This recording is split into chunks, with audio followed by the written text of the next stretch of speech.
Itu penggenapan dari Ulangan 21 ayat 23. Coba dibuka. Ayo Mas RH dibuka dulu. Ulangan 21. Makanya siapa yang menjadi kutuk di situ? Yang menjadi di kutuk. situ bukan penggenapan. Yang menjadi kutuk atas dosa-dosa orang-orang Kristen itu siapa yang menjadi kutuk? Coba. Sirata siapa namanya ini? Bang Sirata itu bukan penggenapan, itu hanya mengambil kutipan yang di Ulangan 21. Itu sudah beda. Jadi tidak ada. Jadi di dalam Galatia 3:13 ketika mengatakan ada yang terkutuk, di Galatia 3:13 tidak ada yang terkutuk di situ. Paulus cuma mengambil kutipan, sebab ada tertulis, terkutuklah orang yang tergantung semalam-malaman. Itu cuman kutipan ya diambil Paulus itu. Karena di Ulangan 21 menuliskan yang demikian. Kalau mayat itu tergantung semalam-malaman, disalib, terkutuk. Kalau berbicara Yesus nggak semalam-malaman terkutuk. Apalagi sampai 3 hari. Ya, berarti hostnya ini tidak tepat beri judul itu, karena kalau berbicara intinya Yesus begini, enggak seperti itu. Kalau ngomongin Galatia itu kan udah ada jawabannya dari Ulangan 21 itu. Gitu loh Pak. Ya, dan itu seringkali digoreng sama umat-umat RT 666 ini ya sebagai kutukan terus gitu loh.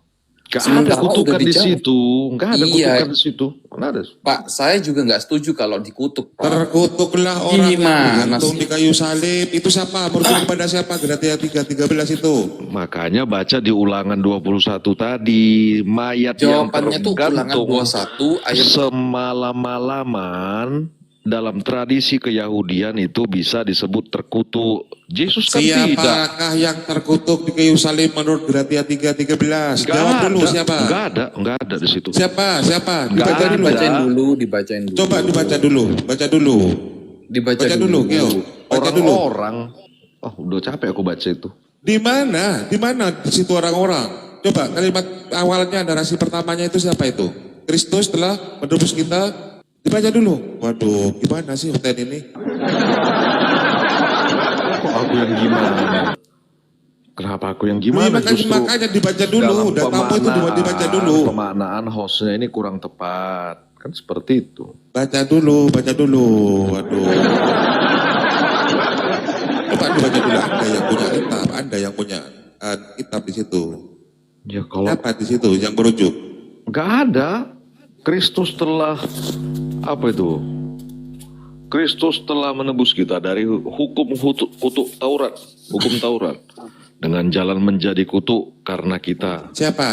Siapa yang menjadi jalan menjadi kutuk karena kita? Siapa itu? Kristus dari kutuk hukum Taurat. Itu yang terkutuk di situ siapa? Apanya? Sebab Kristus. Sebab terkutuklah orang yang digantung di kayu salib. Itu merujuk kepada siapa itu? Makanya dibaca dulu. Ulangan 21. Kan sudah dibaca. Ulangan 21-nya, Mas. Nah, baca ulangan 21. Ulangan 21 itu umum di situ. Loh, kok umum? Baca dulu biar paham kau. Iya, sekarang di Galatia 13 itu rujukannya hanya satu oknum di situ. Gak ada oknum di situ.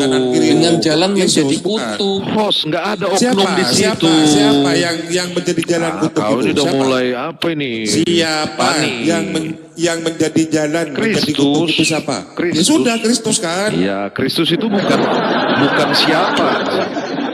Kristus itu bukan siapa. Kristus itu esensi keselamatan, juru selamat yang menyelamatkan, bukan orang. Makanya kau mana ngerti kau? Ya makanya kata Kristus itu bahasa Yunani. Di dalam perjanjian lama. Di awal kalimatnya itu merujuk pada siapa itu? Kau udah mulai panik. Siapa yang panik? Makanya di dalam perjanjian lama itu disebut Mosia, esensinya yang menyelamatkan. Yang menyelamatkan bukan hanya Yesus kalau di perjanjian lama. Iya, esensi. Disebut itu Mosia. Iya, disebut Ayo. itu esensi yang menyelamatkan. Kok macet-macet ini yang di atas?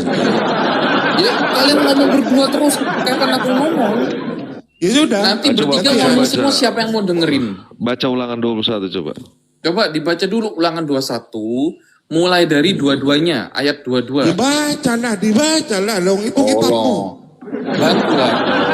Kau itu kan kita ini HP cuma Kalau satu, ulangan bos. 21, kalau ulangan 21 itu pasti yang digantung nih yang terkutuk. Yesus digantung, ya Yesus terkutuk, masuk neraka, gampang kok. Apa susah kalian ini? Gak ada Yesus di Galatia Malah 3:13. dikatakan Yesus Itu masuk yang neraka. jadi masalah pemikiran kalian. Ini tidak tepat dalam membaca. Sabar dulu, sabar ya. Ini Paulus berkata Mana ada begini. Yesus di situ? Sabar dulu. Paulus kan berkata nih, Sabar, gantian dulu, gantian. telah menebus kita. Kita di sana siapa? Kristen, pengikut Paulus, gampang kok. Nah, menebus Kristen, Kita yang Kristus, baca. Kristus ini merujuk ke siapa? Yesus. Kita yang membaca, nggak ada Yesus di situ. Mana ada Di Yesus situ di ya, situ? Kristus. Kristus Nggak itu ada siapa? Yesus di situ, nggak ada Yesus. Enggak, Kristus itu babi atau Yesus? Ya. Ayo. Kalau memang Nah, tidak Nggak macet ada Yesus di kalian. situ. Nggak ada Yesus di situ. Kristus di situ babi atau Yesus? Makanya otakmu nggak kau pakai membaca. Coba kau pakai Ditanya otakmu sedikit. Yesus itu babi, Kristus di situ babi Nggak atau ada Yesus Yesus? di situ di Galatia 3:13. Otakmu Ditanya aja di pun situ nggak bisa Kristus. Kristus di situ Di babi mana atau ada Yesus? Yesus di Silakan. situ? Di mana ada Yesus di situ? Coba pakai otak. Kristus di situ Yesus atau babi? Kristus itu binatang apa Makanya manusia? kalian Gitu nggak aja, bertanggung ayo. jawab. Nah, Kristus binatang itu atau berbicara manusia, esensi. Esensi. Iya, itu esensinya berbicara. siapa itu? Siapa itu? Penyelamat, juru selamat. Yang penyelamat itu siapa? Allah. Esensinya penyelamat. Dasar pemakan Awak kau. babi nih. Ya, enak Itulah makan saya babi. bilang di mana Allah diurapi? Mana kau nyambungnya? Di mana Allah diurapi? Allah diurapi apa yang diurapi? Kemana pertanyaan? Kristus itu yang diurapi. Kau bilang tadi. Dari mana kau Mesias, membaca itu masa? Kristus Nah, yang dikatakan diurapi? Dari Allah mana kau ambil itu? diurapi. Dari mana kau ambil itu? Nah, Kristus Dari di situ mana kau babi mengerti atau Yesus? yang diurapi? Dari mana kau ambil? Kau kutip dari Kristus mana, Pak? itu babi atau Yesus? Silakan. Ya, Kristus itu babi atau Yesus? Silakan. Di Dari situ. mana kau ambil referensi? Gini aja. Kau nggak ngerti apa-apa Gini aja. kau. Gini Coba aja, dengar gini aja. Miguel, ikutin Kau yang aja. bilang tadi. Sudah. Sebentar. Nah, silakan. Bentar. Ini kan dari tadi kita ngomong terus ngalor ngidul gak ada nggak ada arah. Sementara orang Kristen ini kita udah menjawab ya, baik Pak Ilah ataupun saya ya, kita tuh udah menjawab ulangan 21 jawabannya? ayat 23. Di situ jawabannya. Ya. Nah, lalu kalau kita mau membandingkan Ini kan ya. di perjanjian baru siapa? Ini kita perbandingan Di perjanjian ini. baru siapa yang digantung? Ini perbandingan. Kenapa Anda takut kalau mau dibandingin? Iya, kau nggak Tuhanmu ngerti. saya Kau injak sebut aja saya Yesus berani terkutuk, kok. nggak ada secara tekstual di situ tertulis Galatia 3:13 Yesus. Nih, Makanya kau nggak coba bisa ya. membaca kau ini. Bagaimana mungkin Coba seorang yang tanpa celah? yang Sebentar. jujur. Galatia 13 itu apakah tidak merujuk kepada Yesus? Sebentar. Kristus itu siapa? Bukan Ayo, siapa-siapa. yang jujur. Gini. Ini kita Kristus itu siapa? Binatang apa manusia? Berdebat itu yang kau keluarkan harus kau pertanggungjawabkan ketika kau berbicara Yesus di kudus. Saya turunkan dulu. Gak jujur ini. host. Silakan. Ya. Sirot, ya. Gini. Yang dimaksud Kristus itu siapa? Binatang apa manusia? Aku mau jawab dulu. Sebentar. Jawab. Sebentar, Jawab dulu. jangan ke sana dulu. Kita selesaikan dulu pelan-pelan ya. Ya, ini kan judul siapa yang mengutuk Kristus ya kan? Iya, ini kok nggak ada yang jujur ya teman-teman Kristen ini. Padahal sudah jelas di situ. Sebentar. Galatia 13 itu merujuk pada Yesus. Coba dibuka. Kenapa kok nggak mau jujur? Bagaimana mungkin orang yang tanpa celah, tak berdosa bisa dikutuk? Ini bukan nabi macam nabi, Bang. Itu pertanyaannya. Ya itu Makanya pertanyaannya dibuka siapa itu. di situ? Coba, ada yang bisa bantu buka Alkitab nggak ini? 1 Petrus 3 ayat 18. Coba. Ada kali Ya ini. sudah, bacakan Master Kolor. Master Kolor, bacakan Master Kolor ini. Ayo, 1 Petrus Temanmu ini minta dibacakan. 3 ayat 18 dibukain. Master, dibacakan Master.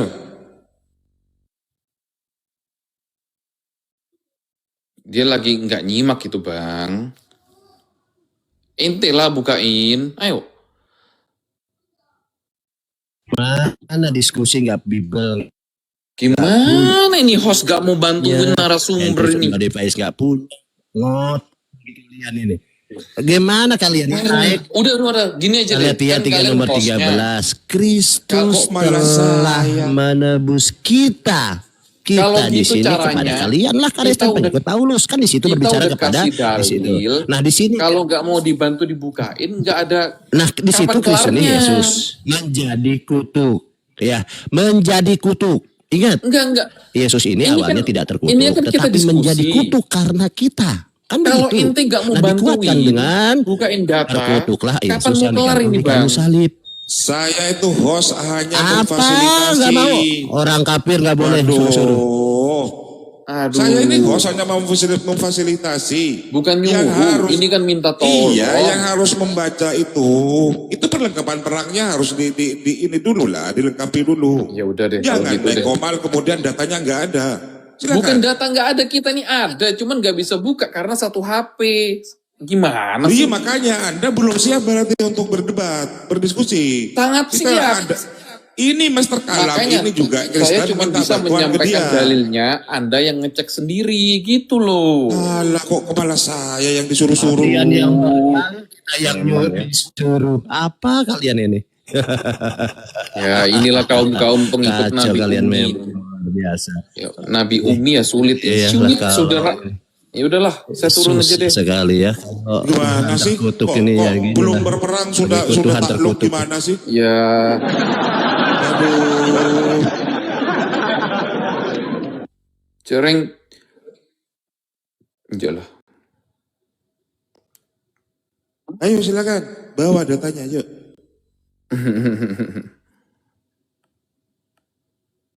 Ayo bawa datanya. Ya udahlah, saya turun aja lah. Terima kasih ya. Berarti menyerah ya, menyerah ya. Selam. Menyerah Bukan ya. menyerah. Itu Itu mah satu HP doang, gitu loh. Iya, yang turun berarti anjing, yang turun Iya, berarti Pak. babi. Yuk. Oh, anjing. Jangan Iya. ngomong anjing lu. Kilap itu Iya. hati-hati lo. Kenapa? Lo ente nggak Itu tahu. berkataan Tuhanmu. Itu Itu kilap. perkataan Tuhanmu. Kilap itu.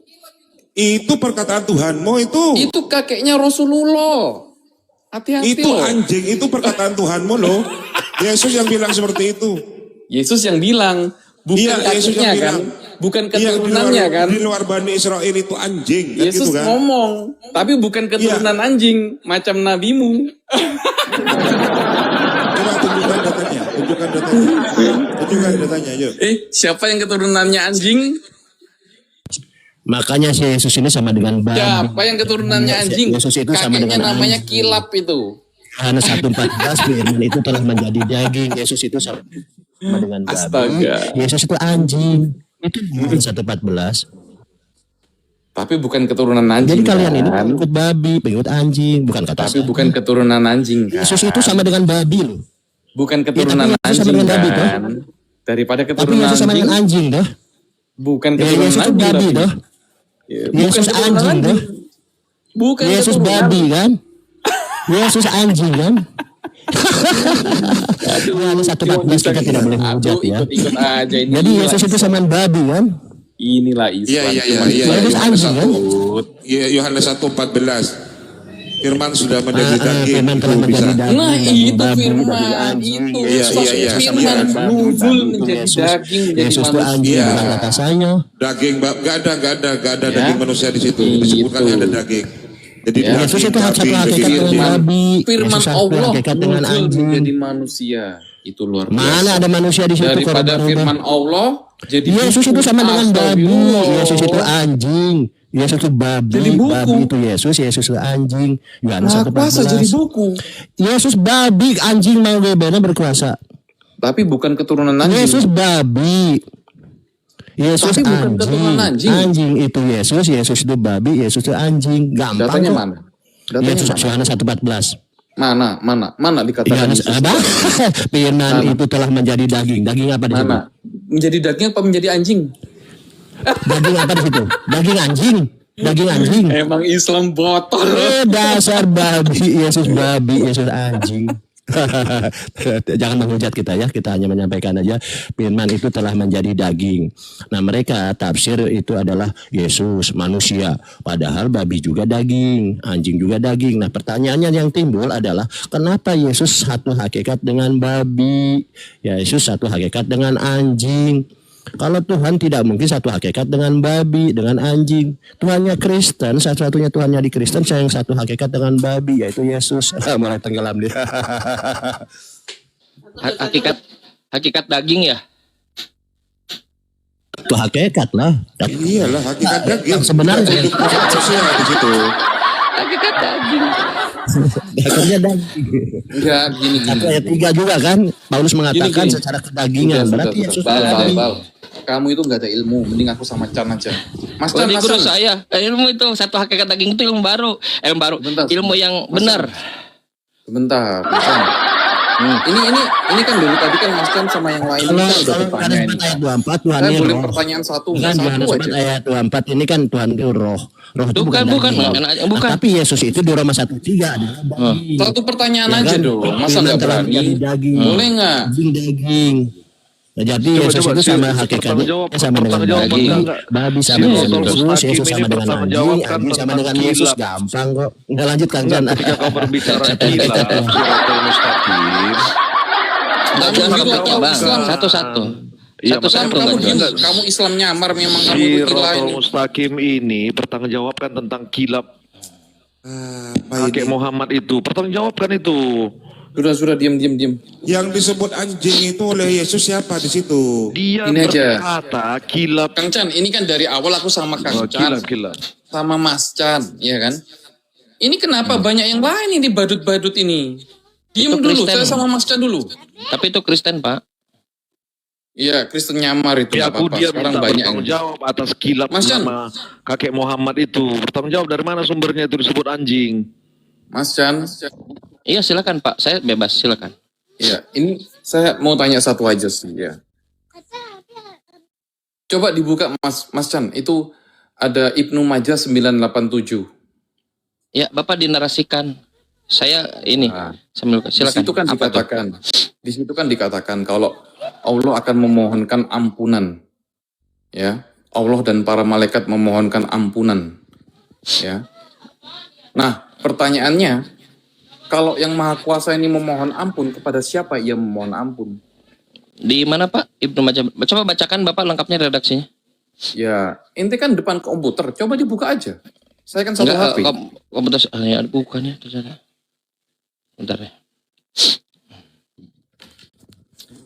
Berapa Ibnu Majah nomor berapa pak?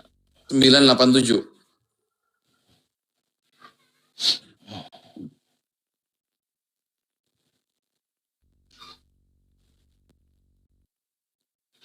Coba dibaca dulu, Mas Chan. Ibnu Majah 987. Oke. Sami tu Rasulullah SAW. Aku mendengar Rasulullah SAW. Yaqul innallaha malaikatahu yusholluna ala sofal awal. Yusollu bersalawat pak. Kalau berdoa itu, saya ngerti. Coba dibacakan anunya aja, Iya, saya sudah bacakan. terjemahannya aja. Baik. Itu bahasa Latinnya aja, bahasa Baik, Latinnya aja. Aku mendengar Rasulullah SAW bersabda, beliau bersabda, innallaha, sesungguhnya Allah dan malaikatnya bersolawat ala sofaul awal, pada orang-orang yang ada di barisan yang pertama. Ini masalahnya tadi dia membuat fitnah framing bahwa kakeknya Nabi Muhammad itu anjing. Coba, di mana datanya? Silakan. Silakan. Nggak karena boleh, Anda Pak. tahu. Tidak boleh begitu. Salah satu kakek itu adalah namanya perbedaan. Kilab. Jadi Kilab itu adalah nama julukan dari kakek Nabi. Nama aslinya itu Hakim. Ayo, silakan tunjukkan datanya. Nama aslinya itu Hakim. Kenapa disebut Kilab? Gelarnya Nah, Kilab. ini. Karena ya, Ini silakan. Ibnu Majah 987 mengatakan memintakan ampun. Iya, makanya itu yang ingin saya sampaikan Pak. Ya, Dengarkan itu dulu. Dengar. sebentar. Ini kan yang Maha Kuasa yang memintakan ampun. Pertanyaannya, yang Maha Kuasa ini minta ke siapa? Makanya itu yang ingin saya sampaikan. Pak. Silakan. Yang di teks yang di situ solu solawat, bukan gofaro. ampun, bukan, tapi sholawat. Salah satu definisi sholawat itu, salah satunya ampunan. Oke, tapi sholawat itu dia punya sistem namanya mustarok atau dalam bahasa kita itu polisemi. Nah, harus tahu konteks yang ada di situ. Kalau Allah berarti memberi ampunan.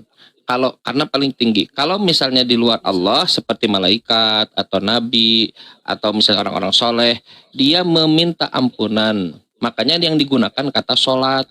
Coba sholawat Ya, dibuka menurut KBBI. Itu permintaan kepada Tuhan. Bukan Nah, kalau KBBI Tuhan Pak, meminta sholawat kepada itu, Tuhan. Pak sebentar dulu.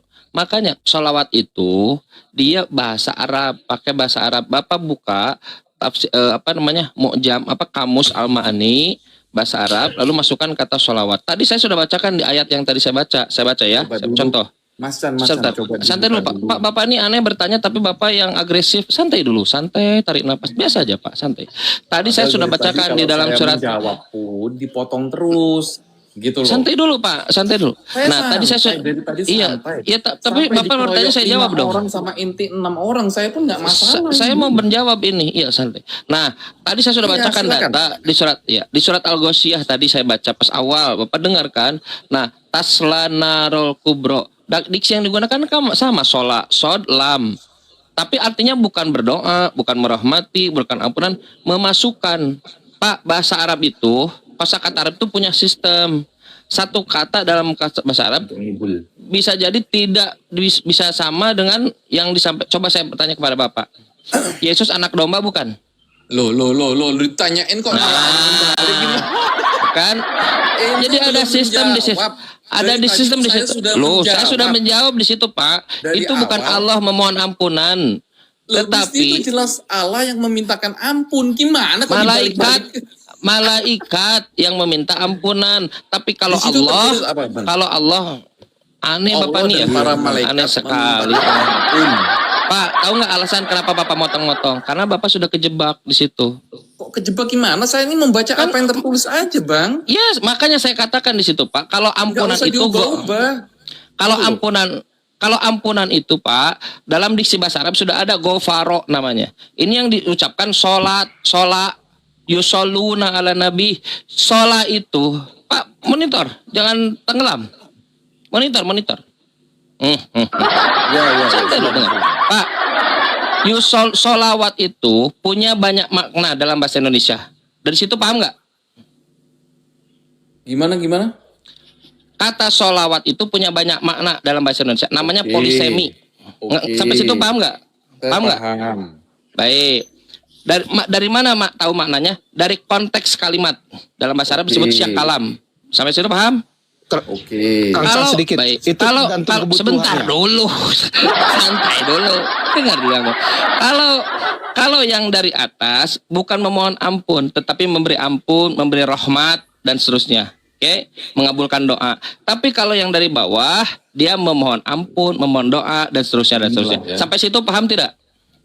Nggak masuk. Itu yang tulis Allah yang memintakan ampunan. Bukan, Pak. Ya. Bukan Kok bisa minta malah ampunan. Allah yang memberikan ampunan itu bagaimana Tidak, ceritanya? bukan. Assalamualaikum. Makanya Waalaikumsalam warahmatullahi wabarakatuh. Bang Jibril. Gini loh, Silakan, Bang Bang Chan. Bantu Bang Chan. Jangan biasa. Iya, silakan. Anda tuh Silakan, merubah silakan. apa yang tertulis gitu loh. Betul, terusnya begitu bukan Allah kok. Boleh bantu Udah. Bang Chan. Iya, silakan. Ya. Ini saya tunjukin aja ya. Di sini Ibnu Majah 987 ya Bang ya. Silakan. Ya, di sini dibilang Allah dan para malaikatnya memintakan ampun bagi orang-orang yang ada di barisan pertama. Di sini Abang bingung kan, Allah kok minta ampun, betul nggak? Betul nggak? Ya silakan. Nah, tapi kalau Selesaikan. saya, alhamdulillahnya Jangan kita ada, sepotong-sepotong, Bang. ya karena kita ada originalnya, kita paste saja di sini Bang. Bener nggak nih translatannya? Begitu kita baca Bang, translatan yang benernya sekarang, Allah dan para malaikatnya mengirimkan berkah kepada barisan pertama. Jadi ini Jadi salah itu yang nulis translate itu. Bang. Jadi Ini yang salah penulisnya masalahnya itu di mana-mana juga seperti itu tulisannya, Iya, Bang. ini salah translate, makanya kita ada originalnya Bang. Enggak, makanya semuanya itu, jadi kalau seandainya Menak yang menulis pun, Menak pun juga bisa salah dong. Iya, bisa salah. Itu manusia, Bang. Makanya kita selalu ada iya, kalau Menak originalnya. salah ya repot Iya, sih ya. alhamdulillahnya kita Lalu selalu punya originalnya. acuan kita tuh apa dong sebagai Original. orang Indonesia gitu kan? Original, Bang. Saya nggak bisa Original tuh bahasa kalau Arab, ente nggak bisa bisa ada kalau original. ente yang nggak Nggak bisa bisa ngomong translate. Saya Arab lebih gimana? percaya Menak daripada Jibril ini sih. Dia ini Oh, saya bohong. lebih percaya translate langsung. Udah Islam master kalem nggak usah anu lah. Ini saya sama Jibril nih. Ada Sebentar. original teksnya, kita ada pegangannya. Kalau kita sebagai orang Indonesia ya acuannya sebagai Kemenak ya, kementerian udah salah ya. Mau sama siapa lagi kita kan? Iya, LAI aja bisa salah, Bang. Itu kan kalau inti ngomongin bahasa Arab, kalau inti bisa ngomong Arab, bisa baca Iya, Arab, saya nggak orang bisa bahasa gitu Arab. loh. Saya nggak bisa bahasa Arab. Nah, kalau kayak yang nggak Kang bisa San. kan pasti bacanya baca terjemahan. Ya, saya tinggal translate aja. Ya kan? Kalau meragukan, ini kan meragukan. Masa Allah memintakan ampun? Iya nggak? Nah, Habis masalahnya itu kalau saya tinggal seperti itu translate. coba Oh, rupanya salah translate gitu. coba dibuka Al-Azab 56. Oh, udah lompat lagi nih. Enggak, ini sejenis serupa.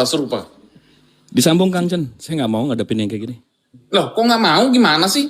Nggak mau apa takut? Samaku, ya. Assalamualaikum. Salam. Ya, silakan. Samaku, ayo. Ya. Set. Ayo, samaku, ayo. Takut. Silakan kau bertanya sepuasnya samaku, yuk. Silakan. Ya, samaku, yuk. Nggak kapok kau kugiling. Tadi Udah, bertanya. Yuk. Ya, Apa yang mau kau tanya? sebentar Bang Jibril. Rasulullah. Sebentar. Coba kilap tadi dong. Iya, itu kejar dulu ya, sebentar.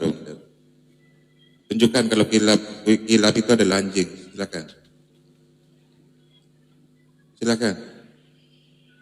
silakan datanya, saya besar kau.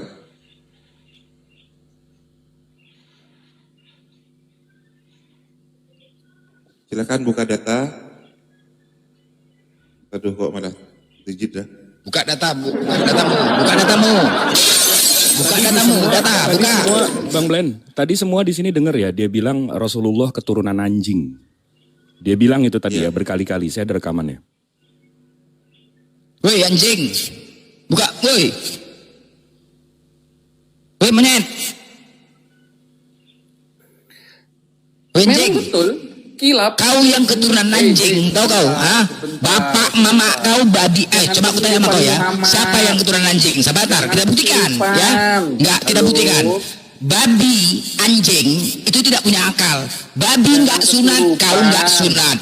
Babi, ya, babi lebih paten lagi babi daripada anjing daripada kau. Kenapa aku bilang gitu? Kenapa? Manusia diberikan akal untuk berpikir. Kau tidak punya akal. Masih bisa kau katakan punya akal ketika kau menuhankan manusia yang dikutuk, dibunuh, ditelanjangi, dan diludahi. Di mana akal kau? Yang tidak pantas Tuhan yang Maha Mulia. Yang kedua, kenapa aku bilang? Babi, dia sadar babi itu. Babi itu makan taiknya sendiri di babi. Babi makan taiknya sendiri. Yang jantan membiarkan betina itu disorong sama jantan lain. Itu babi. Tetapi babi itu dia sadar. Masih bisa aku bilang dia punya akal. Kenapa? Dia yang sadar jorok gitu aja tidak mau menyembah sama babi. Tidak mau dia menyembah sama babi. Kau manusia lebih daripada babi. Kau lebih parah daripada babi. Kenapa aku bilang manusia menyembah manusia? Paham gak kau? Lebih hebat babi dan anjing dibanding kau. Tahu kau? Lebih hebat itu. Kenapa? Ya memang itu fakta bos. Itu betul fakta real itu. Lebih hebat babi nggak daripada kau? Lebih hebat babi. Lebih hebat anjing nggak daripada kau? Kau berarti di atasnya anjing. Memang iya, memang begitu. Sekarang kutanya sama kau. Babi itu tidak menyembah sama babi kan? Benar nggak? Hah? Kau manusia menyembah sama manusia. Mana lebih hebat, babi atau kau?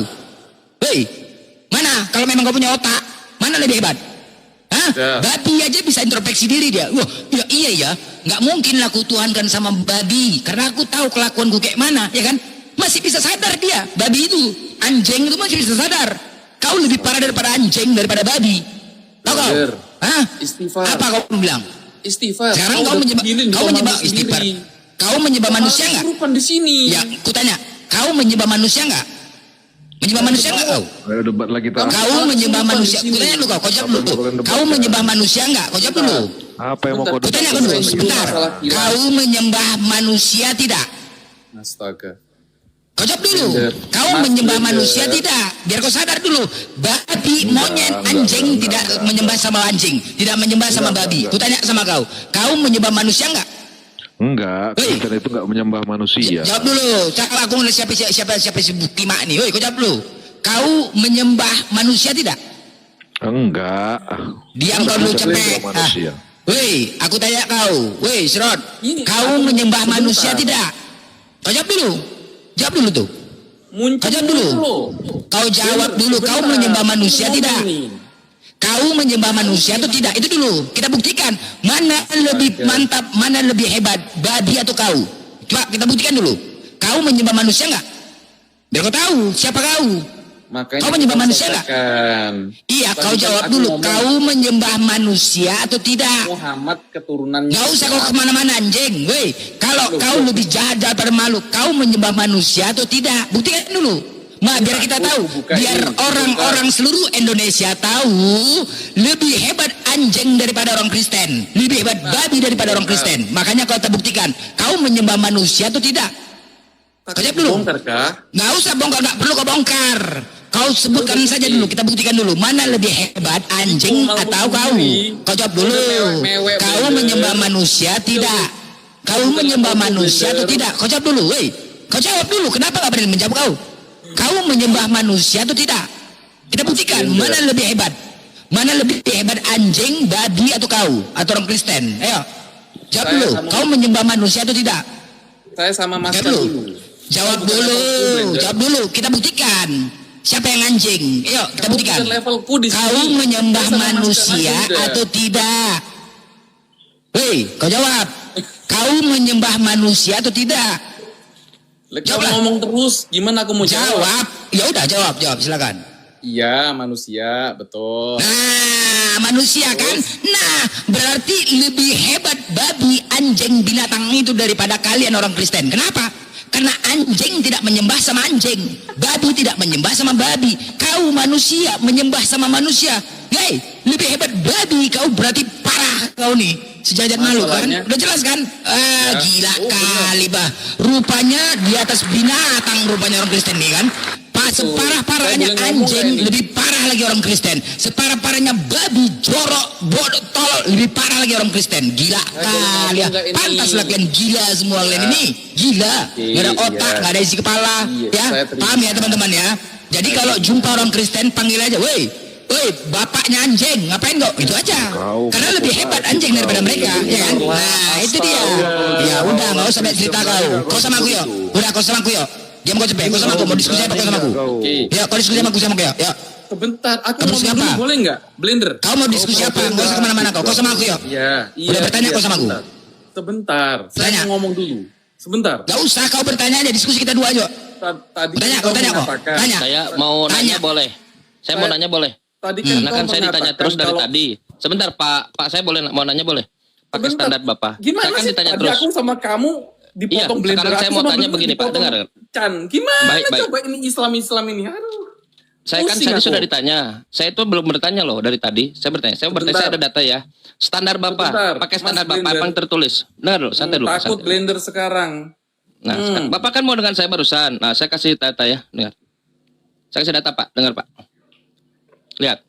Matius takut. pasal Sekarang 19. udah nganuin si Chan. Iya. Karena Anda Tadi aku terus mau sama bersembil Mas Chan. mau sama saya. Blender Ya udah. potong terus. Dengar, dengar. Sekarang aku Matius mau pasal sama 19. Blender, Pak, Mas santai. Chan-nya yang potong. Iya, Gimana sih? siap. Iya, siap, santai. Jangan gitu Ini dong. pertanyaan saya. Ini mau Pakai standar diskusi Bapak. atau Ada mau tawuran original ini? ya. Ada yang tertulis. Ada orang yang memang dilahirkan dengan tubuh yang tidak memungkinkan untuk berhubungan suami istri. Poin situ ya, ngerti ya? Ada yang memang dilahirkan dengan tubuh yang tidak ada tubuh tapi tidak Ya udahlah, memungkinkan udahlah. untuk Intinya- berhubungan intinya- suami istri. intinya Ada kalian yang itu Pak santai, takut, hargailah itu Bible-mu aja. Pak. Saya ngomong Bapak aja tahu jangan ya, kasih Bapak ngomong dari santai dulu. tadi. Bapak sudah ngomong Jangan dari kasih tadi. ngomong Ada dari yang tadi. membujang. Nyerocos terus. Karena orang lain Iya. sudah merusak 600 kepala karena mantan orang lain ya. sudah merusak Siratul alat Mustaqim kelaminnya. nggak dikasih ngomong Pak, dari santai tadi. dulu. Ini santai dulu. Ya.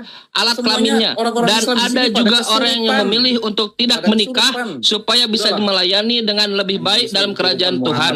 Orang-orang yang sanggup hidup sesuai dengan ajaran ini merusak kelaminnya, hendaklah mereka melakukannya, kata Yesus. Yesus menyuruh untuk merusak alat kelamin. Apakah ini benar, Pak? Jawab. Ada orang yang dilahirkan dengan tubuh yang tidak memungkinkan untuk berhubungan suami istri. Punya tubuh tapi tidak memungkinkan berhubungan suami istri. Ada juga mana? yang membujang karena orang lain Anjing. sudah Anjing. merusak alat kelaminnya. Mana Ada anjing juga orang itu? yang memilih untuk tidak menikah. Kata Yesus, hendaklah mereka melakukannya. Kenapa Yesus menganjurkan untuk merusak alat kelamin? Anjingnya turun nonton. Waduh. Komentarnya nggak jelas kok. Mana ada Yesus di situ? Anjingnya turun Nih. nonton. Mana Tadarib? Lihat, Matius 19:12. Lihat. Lihat. Kata Yesus, 12, sorry. Mana? Akan tetapi Yesus, mana Yesus ya? Mana-mana Yesus Nah. yang mana? Nah, murid lihat ya. Kata Yesus kepadanya. Terus ngomong sampai nomor 12. Ada orang yang dapat kawin dan seterusnya dan seterusnya. Itu Yesus yang ngomong. Pertanyaan saya, kenapa Yesus menyuruh orang untuk merusak alat kelamin? Mana ada perintahnya? Loh, Di mana di situ? Di mana di situ kata berbentuk perintah? Coba sebutlah. hendaklah. Baca. Di mana? Tunjuk lagi di mana? Baik, saya tunjuk terakhir Ada ya. perintah di Terakhir situ. ya. Saya tunjuk terakhir. Nih.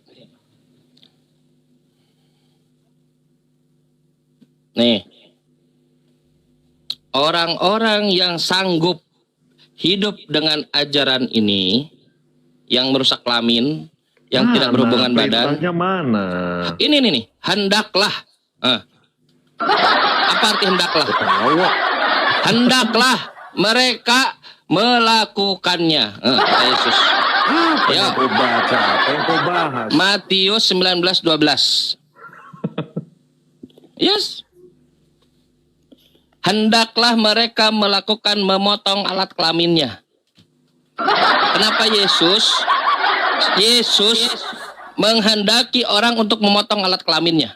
Mana di situ memotong apa? Membaca dan memberantas. Merusak alat kelaminnya. Berdebat kita. Baik. Kan merubah. Baik. Tadi memotong sekarang merusak. Yang mana Original ada teksnya ada. Ya, baik. Original teksnya enochizo. Enochizo itu adalah memotong alat kelamin. Kenapa Yesus menyuruh orang untuk memotong alat kelamin? Mana ada di situ perintah? Bukan Kau untuk membaca disunat. aja, kau nggak pandai. Dia untuk hidup dikebiri, tidak kawin. Apa yang namanya ya kalau laki-laki itu kalau Nggak ada di situ potong? perintah. Semua itu Udah, berbicara selesai. tentang Nggak ada kemauannya waktu. sendiri. Tiba-tiba Sekali lagi ya. Sudah selesai ya. apa Teman-teman yang sekalian. selesai? Ya selesai, sudah selesai. Anda nggak bisa Apanya jawab, yang selesai? nggak ada ilmu, nggak ada jawab, santai. Yang disampaikan di dalam Matius pasal 19 nomor 12 itu adalah perintah untuk mengebiri. Nggak ada. Saking, Mana ada? sebentar dulu saudara Anda tidak Nggak jawab, tidak ada. ada ilmu dan perintah untuk mengebiri oleh siapa? Oleh Jesus. Nggak ada. Kan kau Yes. baca tadi. Saking buruknya itu diterjemahkan oleh LAI yang tidak pernah ada maknanya. Terjemahnya kata dan orang yang membuat dirinya demikian. Demikian. Demikian itu apa demikian? Orang buatnya demikian. Karena apa? Karena apa? Karena kemauannya sendiri. Ya udah, nggak ada perintah. Apa kata Nggak ada Yesus? perintah. Hendaklah ia melakukannya demikian. Diterjemahkan oleh LAI, hendaklah ia mengerti. Bagaimana lihat? Dibohongi oleh LAI. Karena Kau bilang LAI tidak pernah salah? Lihatlah cara kalian dibohongi oleh LAI. sendiri. Dipotong kata Yesus, hendaklah ia melakukannya kata Yesus. Kemauannya sendiri. Selesai ya. Aku membacanya Jadi susah. Gimana terjemahan cara yang berdebat? salah itu bukan ada di dalam terjemah bahasa Indonesia Quran. orang Terjemah itu karena- itu di hadis. Terjemah yang menggelimang salahnya itu di dalam bukumu. Itu kan propertinya sendiri, terserah dia karena kemauannya Kenapa Yesus sendiri. menyuruh untuk melakukan itu? Nggak ada. Kan karena Hendaklah ia melakukan kemauannya demikian. Ya sendiri. udah selesailah. Orang-orang gila aja. Kok gila? Gimana kau membaca? Kamu serius? Gimana kau mau bercoba? Mungkin dilanjutkan aja dulu Bang Blender mungkin. Saya nggak, ini orang gila dulu. Tanda-tanda naik ini udah siap diskusi belum pakai data. Oleh, silakan. Apa kau cepet?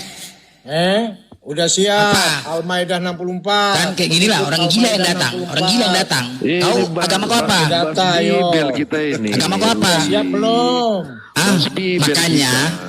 Makanya Allah katakan terhadap kalian, innallazina kafaru min ahlil kitabi wal musyrikina fi nari jahannam khalidina fiha ulaika hum syarrul bariyah. Sungguh orang-orang kafir dari golongan ahli kitab dan orang musyrik akan masuk ke neraka jahanam. Mereka kekal dalamnya selama-lamanya. Mereka itu adalah sejahat-jahat makhluk. Coba, jahat makhluk lebih jahat lagi kalian. Itulah memang betul terbukti. Terbukti. Jahat makhluk. Makanya gue bilang kayak babi itu, anjing itu jahat, lebih jahat lagi kalian. Itulah kalian. Termasuk aku itu. Kenapa? Karena kalian sama menyembah manusia. Di mana akal kalian? Nggak punya akal, orang gila kalian semua, orang gila. Kalian mau Tuhan kalian mati. Apalagi kita Allahmu sembah. terhadap pengikut Muhammad. Oke, kalian mau Tuhan mati. Kutanya sama kalian, seandainya kalau misalkan Yesus nggak disalib, marah nggak kalian? Marah nggak? Apa kau? Hah? Seandainya Yesus tidak disalib, ngaku kalian pengikut Yesus, isi kepala kalian nggak ada, longor-longor kali, kebanyakan makan babi, bodoh kali. Apa ditanya kalian dijawab, longor kali kau. Nggak bisa jawab, nggak bisa kepala bapak kau. Apa yang mau kau tanya? Kau nggak yang bertanya? Aku yang bertanya ya. Aku yang bertanya sama kau, mau kau? Hah? Mau kau? Aku bertanya. Kau naik, oke. Semua kalian jawab. Oh monyet. Aku mau bertanya. John 1 nomor 1, ya. Ada pertanyaan nih. Kalian jawab sama Kristen. John 1 nomor 1. Pada mulanya Firman. Firman bersama-sama dengan Theos. Jawab dulu. Woi. Kalian banyak-banyak bertanya. Nanti. Jawab dulu. Woi. Jawab dulu. Kau bisa nggak? Bisa nggak kau? Kau bisa nggak ditanya? Hah? Bisa nggak ditanya? Woi, hah? Aku tanya. Satu bicara, tewas satu ya, tewas satu. Aku lah tanya. Tewas satu. Satu. Aku tewas. Oke, cepet bertanya kok. Ya kau yang bertanya, Angap. Oke, aku bertanya ya. Semua Kristen jawab ya. John 1 nomor 1. Pada mulanya Firman bersama-sama dengan Theos. Firman itu adalah Theos, oke? Merujuk kepada John 1 nomor 14. Firman telah menjadi manusia. Di antara dua dalil ini, pada mulanya dan firman. Nah, di antara firman ini, pertanyaannya, di balik sempak Yesus ada apa? John itu bukan itu tulisannya. Pertanyaannya, di balik sempak Yesus ada apa?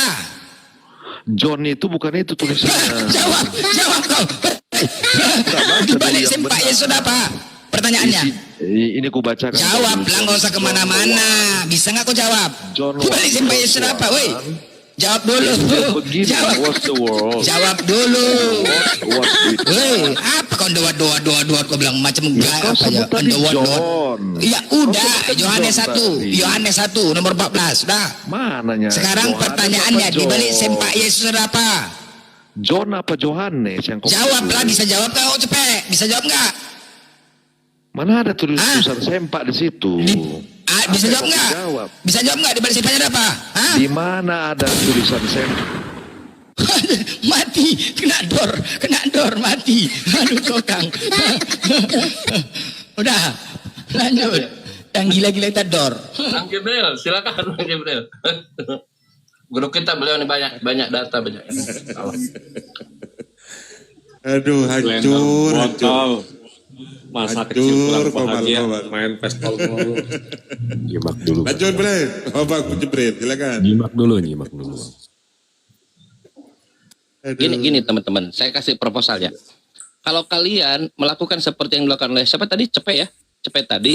Demi Allah, kita pun bisa melakukan itu. Bang Blender itu profesional di bidangnya. Dia masih Sebenarnya enggak, Bang. Bang Blender tuh masih menahan dia. Santai dulu, Bang. Waktumu habis, waktu kita habis, tidak ada punya waktu banyak. Diskusi santai saja. Anda tanya apa yang perlu Anda tanya, saya jawab apa yang perlu saya jawab. Begitupun saya, diskusi santai layaknya manusia biasa gitu. Kenapa kalian Cepet itu representasi Kristen asli. Silakan Pak. Bang Jibril mau masuk, Bang Jibril. Iya gini Bang, pertanyaan saya Bang. Sebenarnya yang menjajah Indonesia ini siapa bang? Belanda apa Islam bang? Belanda tidak tahu. Masa Anda tidak tahu? Coba ada tanya nggak Bang Jibril? Penjajah Indonesia. Yang menjajah Kristen sampai sekarang Kristen menjajah. Sampai sekarang. Coba lihat Gaspel, dulu bang, gaspel, kerja gaspel. 5 tahun gaji seumur hidup coba itu bukannya penjajah bang? Gimana Pak? Gimana? Kerja 5 tahun gaji seumur hidup bukannya itu penjajah? Ya karena hukumnya masih hukum Belanda. Penjajah dulu hukumnya masih di sini, Pak. Kristen dulu. Gara-gara tumor benalu yang dibawakan oleh Kristen ke sini, Pak. Gara-gara itu. Seandainya yang 5% ini bisa tidak ada di Indonesia. Nah, coba ada tubuh kan? Tubuh. Selalu ada masalah penyakit itu. Sakitnya sedikit tapi menjalar ke semua. Penyakit itu adalah tumor yang dibawa oleh penjajah. Mana ada penjajah bawa kesehatan? Penjajah selalu membawa keburukan. Tumor itu sekarang tinggal 5%. Saya tanya Pak, sebentar saya tanya. Bisa nggak Indonesia maju ini dengan orang-orang yang mengajarkan 1 tambah 1 tambah 1 sama dengan 1? Bisa nggak? 1 tambah 1 tambah 1 3 bang. Ah bagus. Tuhan Anda ada berapa Pak? Bapak Tuhan Yesus Tuhan Roh Kudus Tuhan kata orang Kristen. Anda meyakini itu tidak? Nanti kembali ke pertanyaan. Mulai kan. Bapak Tuhan Yesus Tuhan Roh Kudus Tuhan ada berapa Tuhan? Gini loh bang. Jangan dulu ke situ. Begini loh, begini nih, begitu. Inilah orang-orang yang membuat Indonesia tidak maju. Makanya amanat undang-undang mencerdaskan kehidupan bangsa. Kalau kau katakan Bapak Tuhan Yesus Tuhan Roh Kudus Tuhan, berarti ada berapa Tuhan nih? Islam. Ada berapa Tuhan? 3 pinter. 3 Tuhan. Sudah selesai Pak. Silakan yang lain. Kalian Kristen, sabar, Oten. Silakan berdiskusi, bertanya. Tunggu dulu.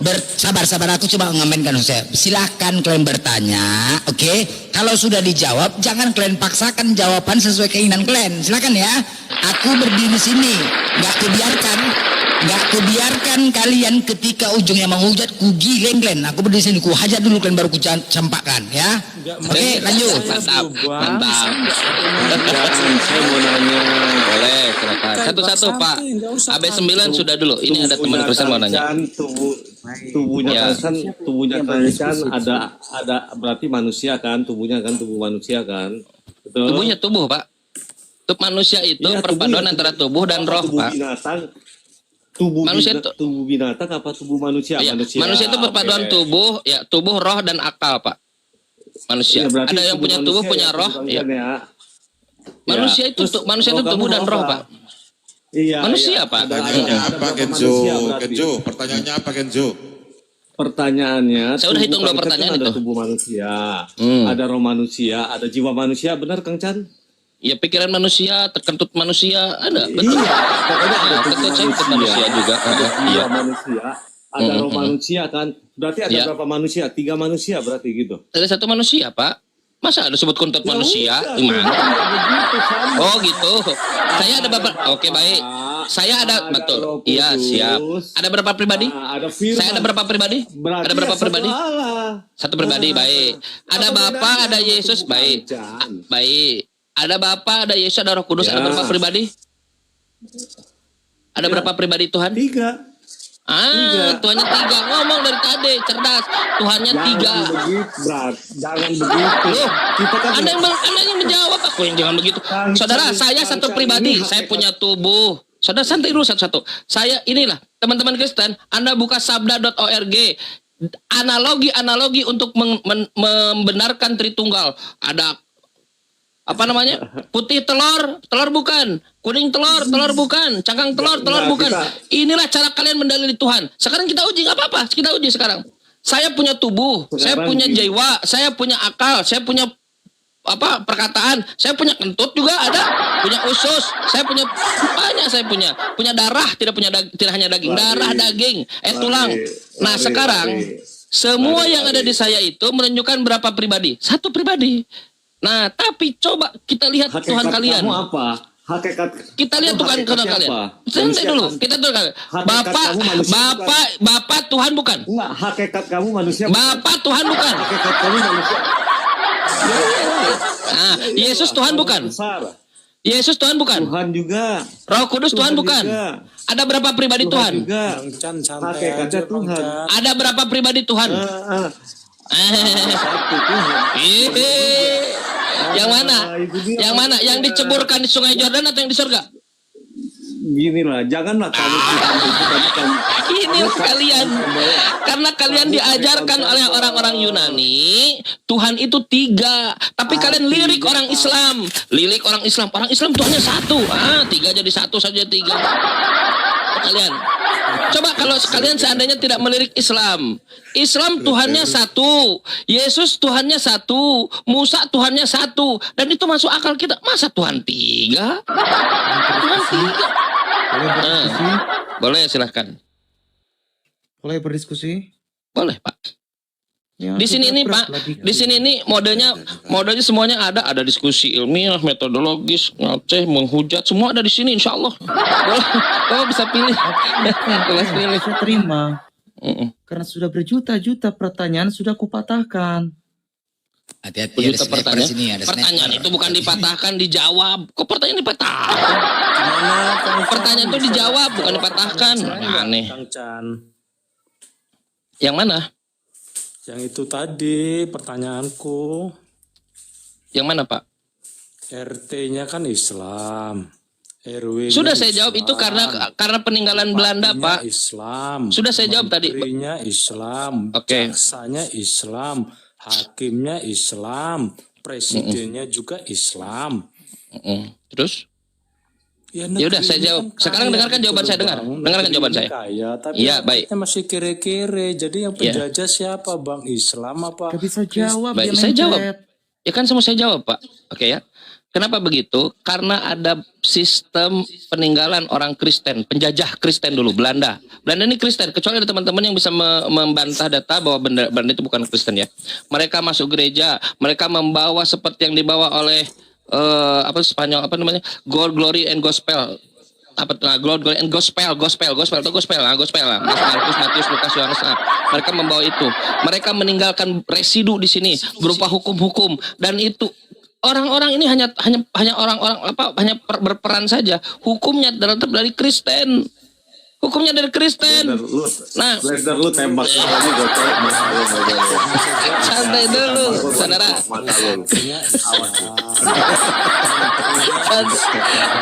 Udah selesai, nggak ada diskusi. Koruptor di sini itu banyaknya Kristen, saudara. Tapi kami tidak melakukan itu. Inilah yang kalian lakukan. Kebenaran itu bukan dilihat dari orangnya, tapi dari ajarannya. Orangnya bisa bermasalah Pak, semua orang bisa bermasalah. Ini cara kalian untuk mendegradasi Islam. Kalian tidak akan pernah bisa itu selama ada API. Sombong amat. Kalian bisa begitu Pak. Karena kalau kita lihat, coba, kalau kita lihat orangnya ya, Anda lihat perang salib. Perang salib dilakukan oleh siapa? Salib, tahu salib kan? Salib, Kristen. Kekejaman terjadi di situ paling mengerikan. Yang mengklaim dirinya ajaran kasih, disulak, tahu disulak kan? Mohon maaf nih, pantatnya bayi, anak-anak, ibu-ibu, orang-orang tua disulak oleh tentara yang di belakangnya ada salib, ajaran kasih. Disulak, bayangkan. Perang salib 1, perang salib 2, Nazi. Anda coba googling nanti, daftar perang-perang Kristen. Mengerikan. Makanya ajaran kasih ini dia ketika dia dilemparkan monolog ajaran kasih, ketika ditanya jadi ribut. Coba tanya dia. Aku ngomongin Kristen. Itulah yang terjadi pada Kristen. Ajaran itu, saudara, ajaran itu tidak dilihat dari orangnya, tetapi dilihat dari ajarannya. Orangnya biar bisa bermasalah. Nah, kalau masalah Indonesia tadi saya sebutkan, seandainya tidak diintervensi, aman, sejahtera, loh jinawe. Tapi intervensi kan datang dari orang Kristen. Dia udah menjajah 5% lagi. Memalukan sekali. Udah menjajah 5% lagi. Dia buat seluruh Indonesia ini dengan hukum-hukum bangsa Kristen. Dan sekarang hukum kita masih pakai hukum Belanda. Sekarang masih begitu. Makanya susah kan?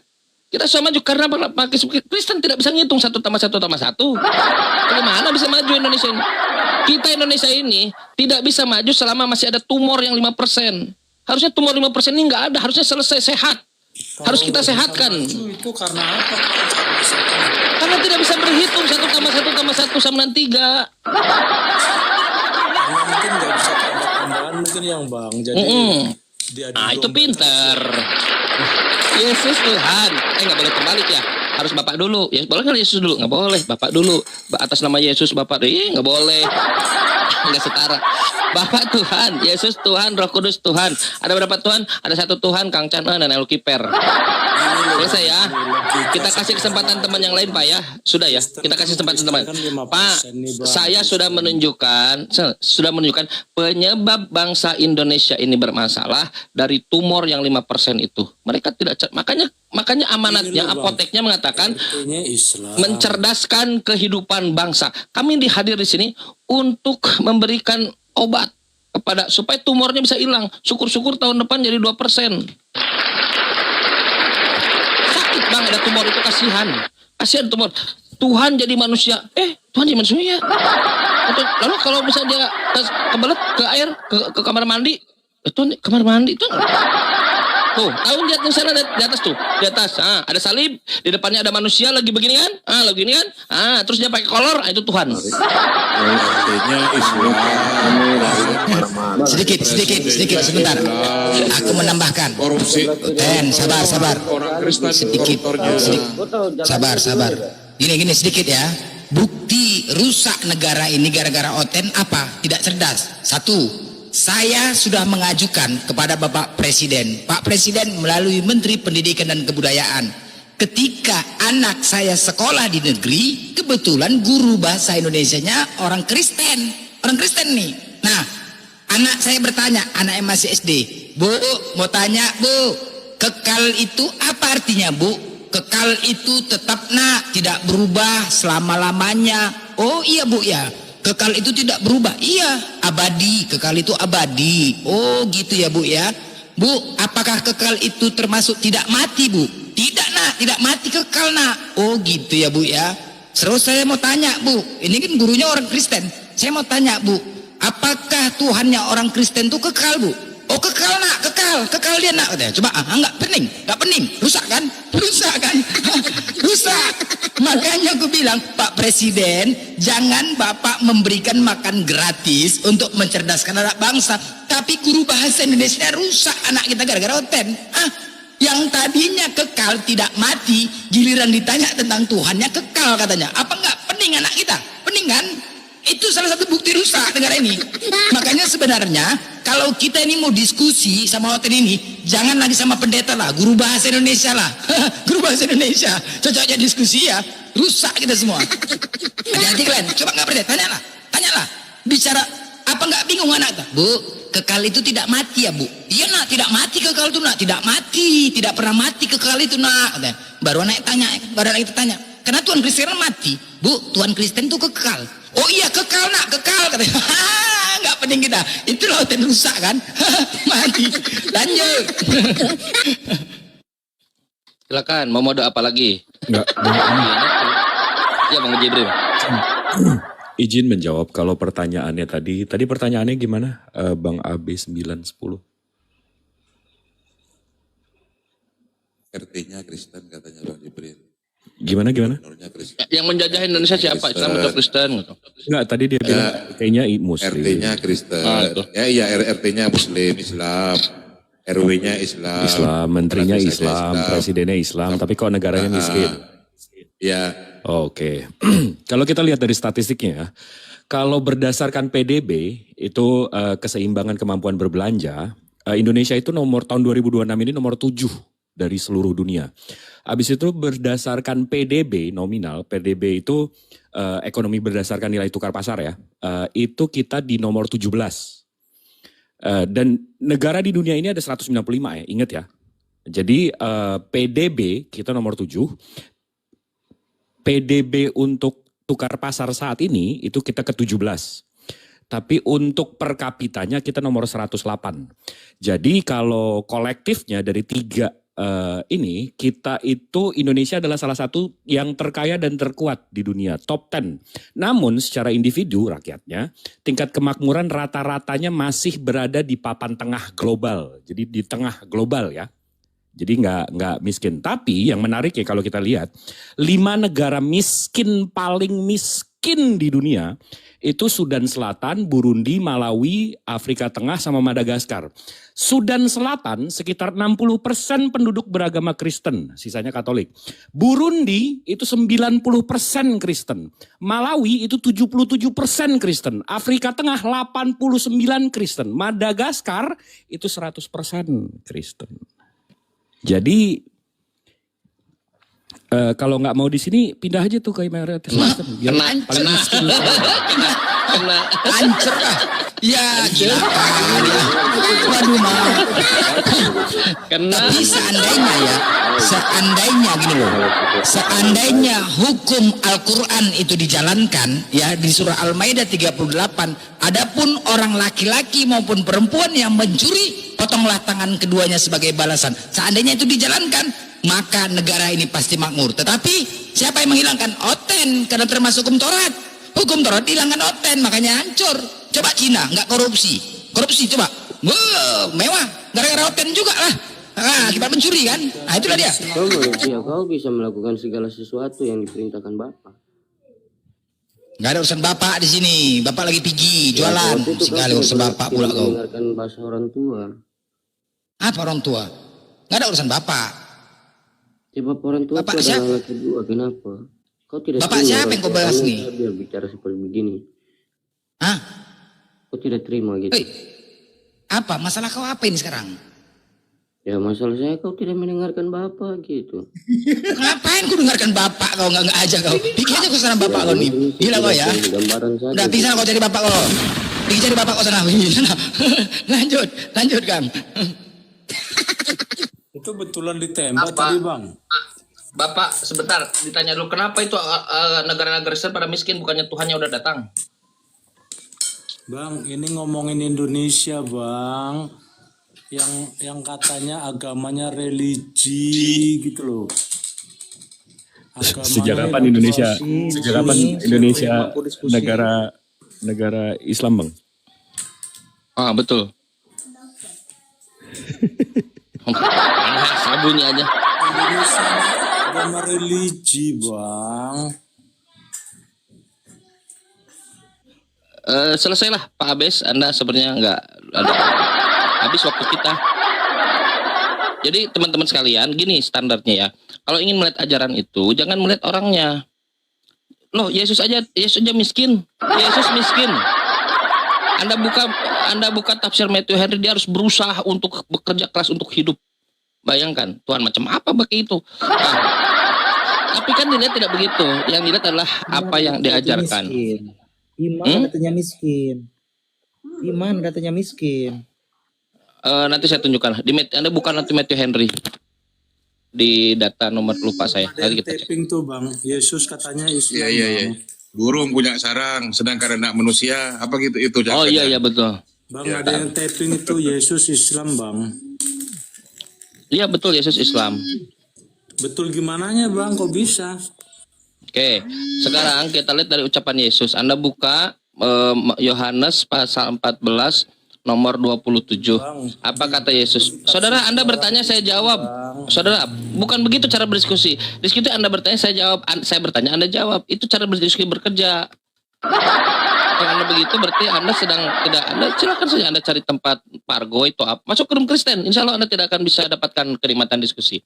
Saudara, dengar. Dalam Yohanes pasal 14 nomor 27, apa kata Yesus? Langsung dari mulut Yesus. Salaman atrokulakum. Islam aku tinggalkan kepada kalian. Salami, Islamku aku berikan kepada kalian. Islam itu diterjemahkan dalam bahasa Indonesia itu damai sejahtera, berserah diri, submit, damai sejahtera. Maka oleh LAI pun diterjemahkan sama damai sejahtera aku tinggalkan kepada kamu. Damai sejahteraku kuberikan kepadamu. Coba dicek. Tidak ada yang mengatakan di sini, aku ini Kristen, aku mengajarkan Kristen, jadilah Kristen. Gak pernah ada. Aku tinggalkan Kristen, aku berikan Kristen, gak pernah ada. Emang kabar buruk buat kalian, karena memang Kristen kan tidak pernah dikenal oleh Yesus. tanda-tanda Kristen ada. Kristen nggak pernah, kalau tanda-tanda Kristen disebutkan bahwa Yesus akan mengusir Kristen. Yesus Tuhannya satu. Yesus Tuhannya satu. Musa Tuhannya satu, alaihissalam. Nabi Muhammad Tuhannya satu, alaihissalam. Satu. Islam. Kristen Tuhannya 3. Yesus, kalian bilang mati kan? Yesus ketika mati di kain kafani. Nabi Musa mati di kain kafani. Nabi Muhammad mati di kain kafani. Semua mati di kain kafani. Kristen makin dipakai jas. Pakai jas. Ada orang lain kanan semua sepatunya. Jauh bener atau enggak tuh lihat. Pakai jas. Yang pakai jas enggak ada. Yesus dia mengakui, dia mengenalkan bahwa dirinya utusan Tuhan. Musa utusan Tuhan. Nabi Muhammad utusan Tuhan. Sama-sama. Kata Kristen, Yesus itu adalah Tuhan. Kan sebeda. Sama lagi. Banyak. Yesus berdoa dengan cara berdiri, ruku dan sujud. Salat. Nabi Muhammad berdoa dengan cara berdiri, ruku dan sujud. Salat. Kita semua salat. Kristen nggak bisa ruku. Kejeruk bangku. Jeruk bangku. Ada bangku depan sakit. Mau sujud ke tengah. Suka ada gang kan? Ke tengah mau sujud. Enggak. Bau tai kucing. Karena kan mau sujud. Pakai sepatu ke dalam kan. Turun dari motor, nginjak tai kucing, masuk dalam. Sedangkan Bani Israel yang diajarkan oleh Nabi Musa, dia harus mencuci dulu kakinya, mencuci tangannya, baru masuk ke tempat ibadah. Begitu juga Muslim, masjid, tengok kiri, tengok kanan, lihat tempat wudhu dulu, cuci kaki, cuci tangan, masuk ke masjid. Sama Kristen, pakai sepatu gak injek tai kucing gini-gini doang, ketembok, masuk dalam. Bau tai kucing lah di mana-mana. Beda. Yesus mengklaim dirinya Islam, mengajarkan dirinya Islam, melakukan pekerjaan-pekerjaan Islam, begitu pun Nabi Muhammad. Musa, Yesus, Nabi Muhammad, 3 pribadi 1 misi. Kristen, 3 Tuhan pura-pura jadi 1. Sama Tuhan, Saudara Kudus Tuhan, semua Tuhan. Aduh, Ustaz Arif. Mengajarkan persinahan. 2 Samuel 12 nomor 11. Katanya jijik. Padahal mereka Tuhan huruf besar ini memberikan malapetaka kepada istri-istrinya Daud, memberikan kepada laki-laki lain untuk diwik-wik. Katanya huruf besar ini, Tuhan huruf besar ini jijik. Tetapi dia yang menjadi aktor segala persinahan ini. Gimana sih? 2 Samuel itu, Pak. 2 Samuel 12 nomor 11. Kau baca dulu, baru komentari. Kau baca dulu 2 Samuel 12 nomor 11. Ini yang saya katakan Kristen. Ketika kita sodorkan dalil berdasarkan Bible-nya langsung lumpuh. Enggak lumpuh. Coba, Anda mengatakan dia jijik. Ya. Anda mengatakan Allah di Bible itu jijik. Lalu kenapa dia melakukan persinahan kepada istrinya Daud? Kita baca dulu. Coba kau baca. 2 Samuel 12 nomor 11. Iya, kita baca ya. Kemudian dari ayat 7 ya. Silakan. Atau dari ayat 1 lah. Iya, 1 boleh. Nathan kepada Daud. Ia datang kepada Daud dan berkata, ada 2 orang dalam satu kota, yang seorang kaya, yang lain miskin. Si kaya mempunyai sangat banyak kambing domba dan lembu sapi. Si miskin tidak mempunyai apa-apa, selain dari seekor anak domba betina yang kecil yang dibeli dan dipeliharanya. Anak domba itu makin besar padanya bersama-sama dengan anak-anaknya. Makan dari suapnya dan minum dari pialanya dan tidur di pangkuannya seperti seorang anak perempuan baginya. Pada suatu waktu, orang kaya itu mendapat tamu dan ia merasa sayang mengambil seekor kambing dombanya atau lembunya untuk memasaknya bagi seorang pengembara yang datang kepadanya itu. Jadi ia mengambil anak domba betina itu, kepunyaan si miskin itu, dan memasaknya bagi orang yang datang kepadanya. Lalu Daud menjadi sangat marah karena orang itu, dan ia berkata kepada Nathan, demi Tuhan yang hidup, orang yang melakukan itu harus dihukum mati, dan anak domba betina itu harus dibayar gantinya 4 kali lipat karena ia telah melakukan hal itu, dan oleh karena itu ia tidak kenal belas kasihan. Kemudian berkatalah Nathan kepada Daud, engkaulah orang itu, beginilah firman Tuhan Allah Israel, akulah yang mengurapi engkau menjadi raja atas Israel, dan aku pula lah Dan akulah yang melepaskan engkau dari tangan Saul. Telah kuberikan isi rumah tuanmu kepadamu dan istri-istri tuanmu ke dalam pangkuanmu. Aku telah memberikan kepadamu kaum Israel dan Yehuda. Dan seandainya itu belum cukup, tentu kutambahkan lagi ini dan itu kepadamu. Mengapa engkau menghina Tuhan dengan melakukan apa yang jahat di mata Tuhan? Uria orang Het itu kau biarkan ditewaskan dengan pedang, istrinya kau ambil menjadi istrimu, dan dia sendiri telah kau biarkan dibunuh oleh pedang Bani Amon. Oleh sebab itu, pedang tidak akan menyingkir dari keturunanmu sampai selamanya, sebab engkau telah menghina aku dan mengambil istri Uria orang Het itu untuk menjadi istrimu. Beginilah firman Tuhan, bahwasanya malapetaka akan kutimpakan ke atasmu yang datang dari kaum keluargamu sendiri, dan aku akan mengambil istri-istrimu di depan matamu dan memberikannya kepada orang lain. Orang itu akan tidur dengan istri-istrimu di siang hari, sebab engkau telah melakukannya secara tersembunyi, tetapi aku akan melakukan hal itu di depan Sudah, Dinda, sudah. Sabar Pak, sabar Dinda, sedikit lagi. Lalu berkatalah, yang aku tanya di sini sesuai dengan narasimu, Tuhan huruf besar, jijik, katanya jijik. Yang menyerahkan istri orang kepada laki-laki untuk ditiduri di siang hari ini siapa? Ya, kan saya tadi udah kita baca, kan di situ Pak Nathan datang. Ya kan yang saya tanya 11-nya. Yang aku tanya, Anda kan mengatakan di awal bahwa Tuhan huruf besar, jijik. Nah yang aku tanya di sini, kalau dia jijik, siapa yang mengambil istri-istri orang, lalu dia serahkan kepada laki-laki supaya ditiduri di siang hari? Siapa itu? Ya itu adalah hukuman Allah Israel. Ya katanya jijik. Ini persinahan bukan? Saya tanya, ini persinahan bukan? Artinya Allah saya tanya Dinda, ini persinahan bukan? Jangan tanya terus, dengarkan dulu biar Bapak ngerti. Anda mengatakan di awal bahwa Tuhan huruf besar jijik mengajarkan persinahan. Ini saya tanya, ini persinahan bukan? Artinya itu hukuman kepada iya, enggak apa-apa, hukuman ini persinahan bukan? Artinya menghukum istri-istri. Iya, yang aku tanya ini persinahan bukan? Apa yang dia lakukan akan kembali. Iya, saya tanya Dinda, ini persinahan bukan? Itu tidak persinahan, itu hukuman. Ini istri orang loh. Ya, artinya kan Daud.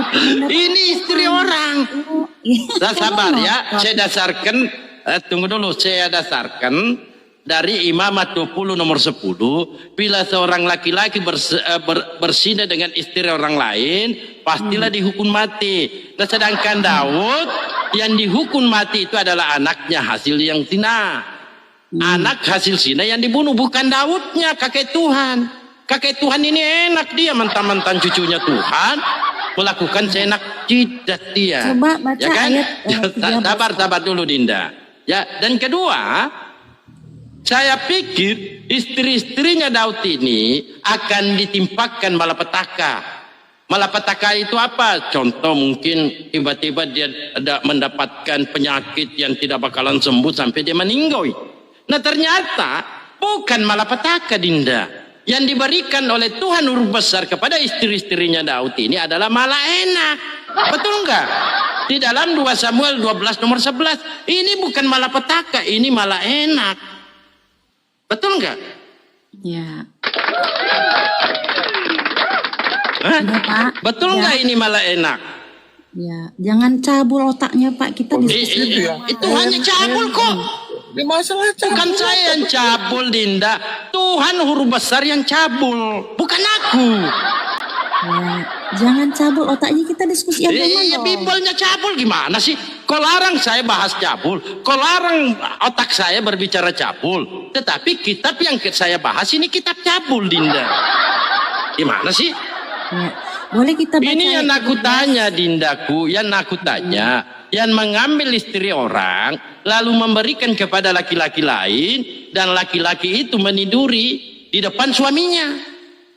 Ini keji ini. Keji. Ini bukan Tuhan ini tuyul ini. Bagaimana mungkin Tuhan mengajarkan jangan berzina lalu Tuhan sendiri yang otak pelaku zina? Di dalam 2 Samuel 12 nomor 11, beginilah firman Tuhan. Tuhan huruf besar semua, ya. Firman Tuhan huruf besar semua. Wawasannya malapetaka akan kutimpakan ke atasmu. Dan iya, sabar Linda, sabar ya. Yang datang dari kaum keluargamu sendiri, aku akan mengambil istri-istrimu di depan matamu. Ini di depan mata siapa ini? Tentu di depan mata suaminya. Bagaimana perasaan suaminya, Dinda? Ini Tuhan ini, apa ini Tuhan ini? Dan memberikan kepada orang lain. Orang itu akan tidur dengan istri-istrimu di siang hari. Bayangkan, Tuhan huruf besar ini mengambil bini orang di depan suaminya, lalu memberikan kepada laki-laki lain itu di siang hari pula. Malah enak.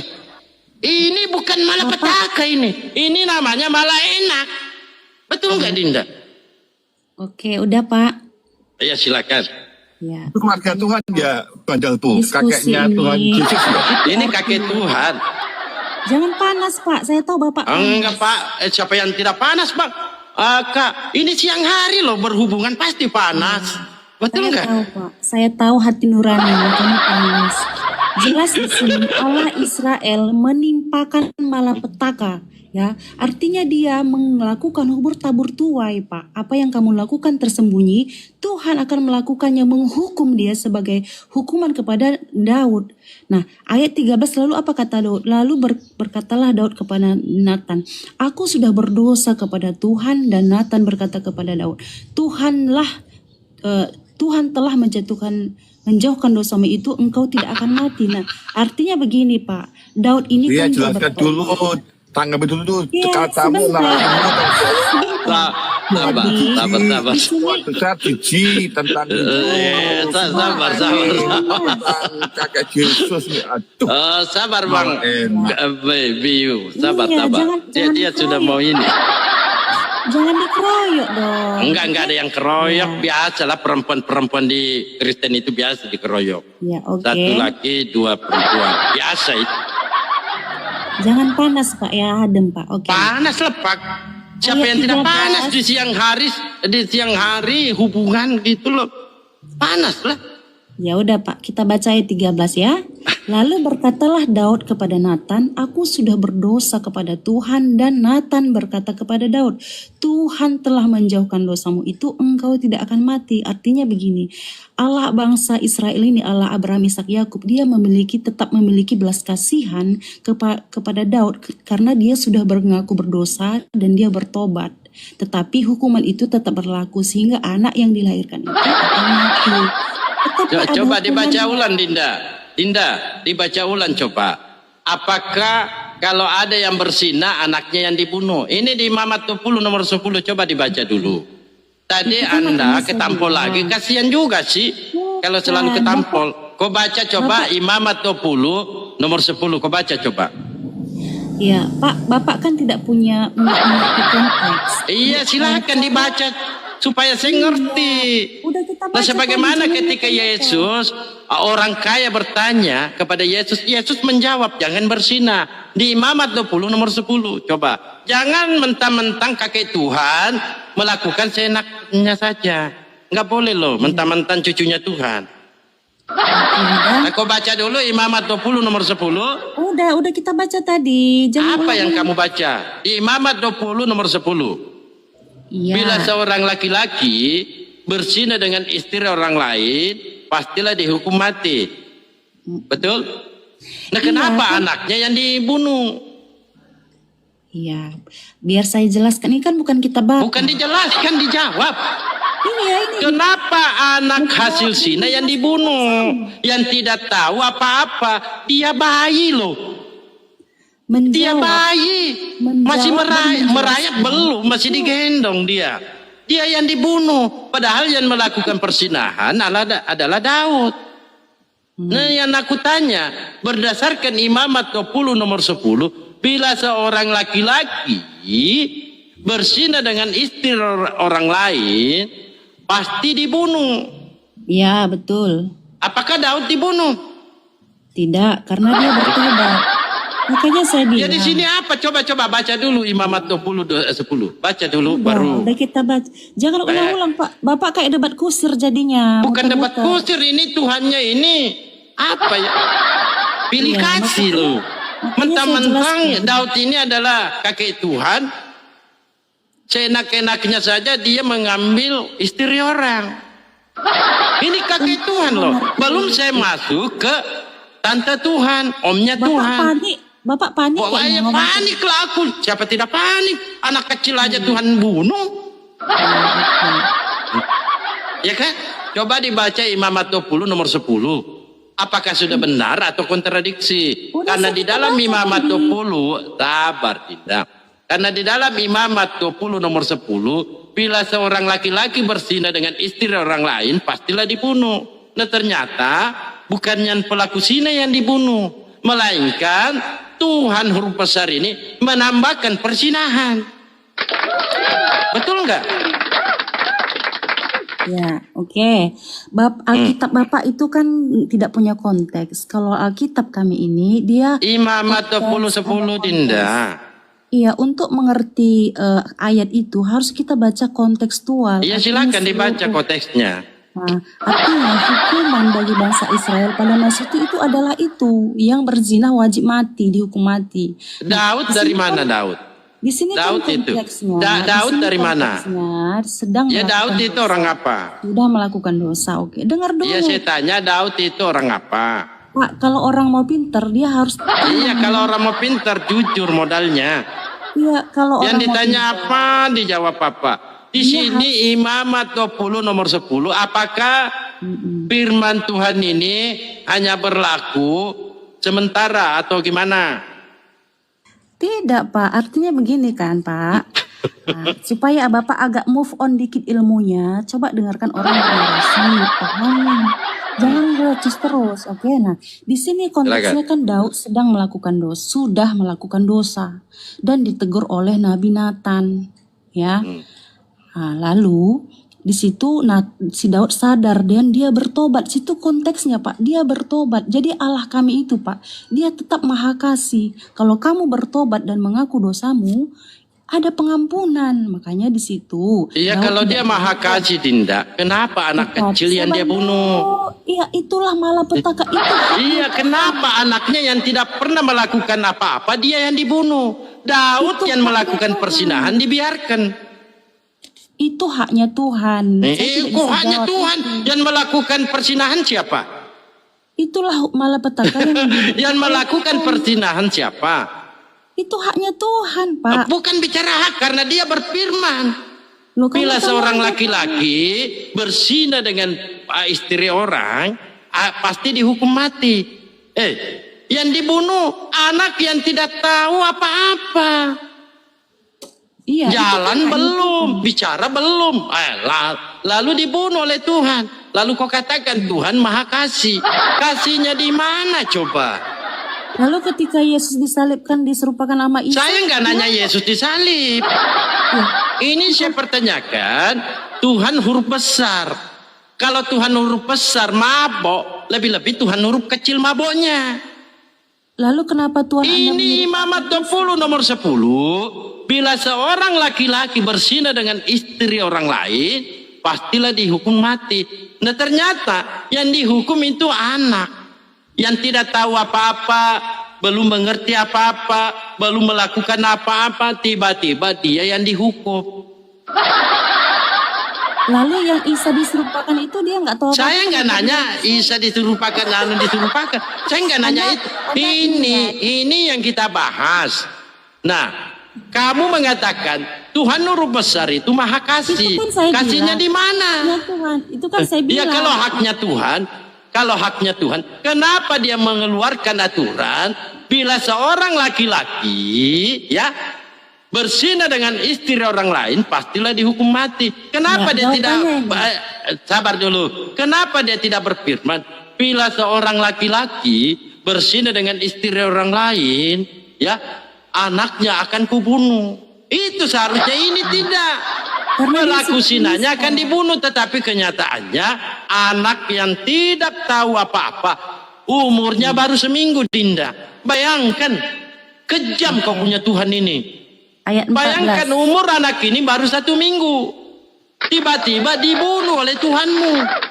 Tuhan huruf besar lagi. Seandainya Tuhan huruf kecil, mungkin masih bisa ada toleransi. Tetapi ini Tuhan huruf besar yang melakukan perbuatan keji sebagai otak pelaku pembunuhan anak kecil, sebagai otak ya melakukan persinahan di siang hari. Gimana sih? Udah tenang Bapak, udah tenang. Ya, oke. Silakan. Ayat 14 ya. Walaupun demikian, karena engkau dengan perbuatan itu telah sangat menista, Pak. Perbuatan Daud sangat menista Tuhan, artinya Tuhan punya hak memberi dia hukuman. Nah, pertanyaan saya kan sama. Kalau Bapak mentanya kepada saya, iya, kenapa dia berfirman mengatakan bila seorang laki-laki berzina dengan istri orang lain dihukum mati? Udah selesai. Ini yang jadi persoalan. Pertanyaan saya kan lebih cocoknya kau yang jadi Tuhan, bukan Tuhan huruf besar. Karena apa yang tertulis di dalam Bible kau ubah. Kau ubah. Tuhan huruf dengar. Tuhan huruf besar menyampaikan di sini, bila seorang laki-laki berzina dengan istri orang lain pasti dihukum mati. Malah kamu katakan kan Tuhan Maha Kasih, Daud sudah bertobat. Ya oke, Daud bertobat. Apa salah dosanya anaknya Daud ini yang baru umur 1 minggu dibunuh oleh Tuhan? Salahnya dia membunuh Uria. Ngasih malapetaka. Bagaimana dia membunuh Uria? Dia masih bayi, belum tahu apa-apa. Sabar dulu. Bagaimana kau katakan dia membunuh Uria? Bayi ini baru umurnya 7 hari, tiba-tiba dibunuh oleh Tuhanmu. Uria itu suami Batseba, Bapak nggak tahu kan? Saya nggak bertanya suaminya Uria. Saya nggak bertanya. Saya bertanya di Imamat 20 nomor 11 ya, bila seorang laki-laki berzina dengan istri orang lain pastilah dibunuh. Nah, kenyataannya yang terjadi, yang dibunuh anak bayi yang tidak tahu apa-apa, tidak pernah melakukan dosa. Dia yang dibunuh. Uria siapa? Saya nggak nanya Uria. Nggak nanya Bapak itu. nggak ngerti. Rupanya Bapak nggak tahu. Kok nggak ngerti? Uria itu bukan. Kok saya nggak ngerti? Uria itu istri suaminya Batseba yang diperintahkan untuk berperan di garda terdepan supaya dia cepat mati. Ini kan kurang ajar kakek Tuhan ini. Iya, artinya segala macam cara dia melakukan jebakan-jebakan untuk mengambil bini orang, mentang-mentang dia kakek Tuhan. Itulah dosa. Artinya Tuhan. Iya dosa, tetapi apa salah dosanya anaknya Daud ini yang dibunuh? Itu sebagai malapetaka, haknya Tuhan. Malapetaka kenapa bukan Daud yang dibunuh? Kenapa harus anaknya? Karena dia udah bertobat. Iya, lebih-lebih anaknya ini apa salah dosanya anak kecil ini? Itu haknya Tuhan. Kok haknya Tuhan dia mengeluarkan aturan? Bila seorang laki-laki berzina dengan istri orang lain, pastilah dibunuh. Kamu nggak percaya kepada hak Tuhan? Saya tidak percaya Tuhan Bible, karena Tuhan Bible ini mabok. Apa yang diucapkan, lain yang dilakukan. Apa yang diperintahkan, lain yang dikerjakan. Coba bayangkan Dinda, di Imamat 20 nomor 10, kata Tuhan huruf besar, bila seorang laki-laki berzina dengan istri orang lain, pastilah dihukum mati. Nah kenyataannya, yang dihukum mati anak kecil yang tidak tahu apa-apa.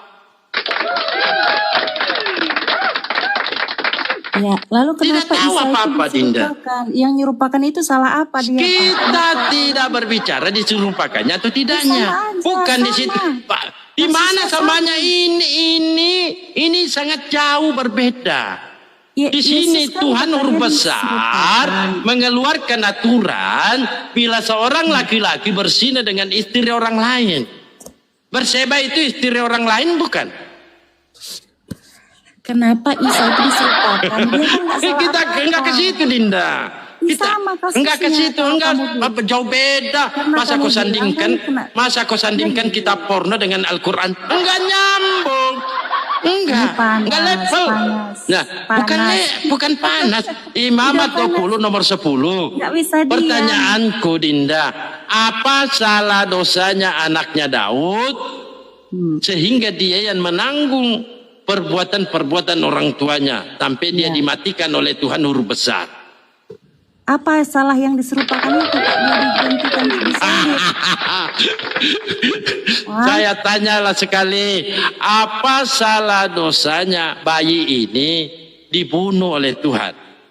Apa salah yang diserupakan dia ditumbalkan? Mulai. Ya, inilah Kristennya. Dia mau lari dari kenyataan. Padahal Tuhannya ini adalah germo. Ini Tuhan ini. Ini Tuhan germo ini. Di Imamat 20 nomor 10, apa yang diperintahkan, ini Tuhan huruf besar ini. Tuhan huruf besar memerintahkan apa yang dikatakan, apa pula yang dia lakukan. Dia memerintahkan untuk membunuh pelaku zina, melainkan dia yang membunuh anak kecil yang tidak tahu apa-apa. Itu satu. Dan kedua dicatat ya. Dan kedua, dia menambahkan persinahan itu Dinda. Siapa-siapa itu yang germo, Pak. Ini loh Tuhan loh. Tuhan ini. Ini Tuhan, coba dibaca 2 Samuel 11 nomor 11. Bayangkan ini. Beginilah firman Tuhan huruf besar. Wawasannya malah enak akan kutimpakan ke atasmu. Yang datang dari kaum keluargamu sendiri. Aku akan mengambil istri-istrimu. Sabar dulu Dinda, sabar. Sabar. Lalu saya bawa. Sabar Dinda, sabar. Berat, sabar. Saya lagi baca firman Tuhan loh. Saya lagi baca firman Tuhan Dinda. Boleh nggak bersabar sejenak?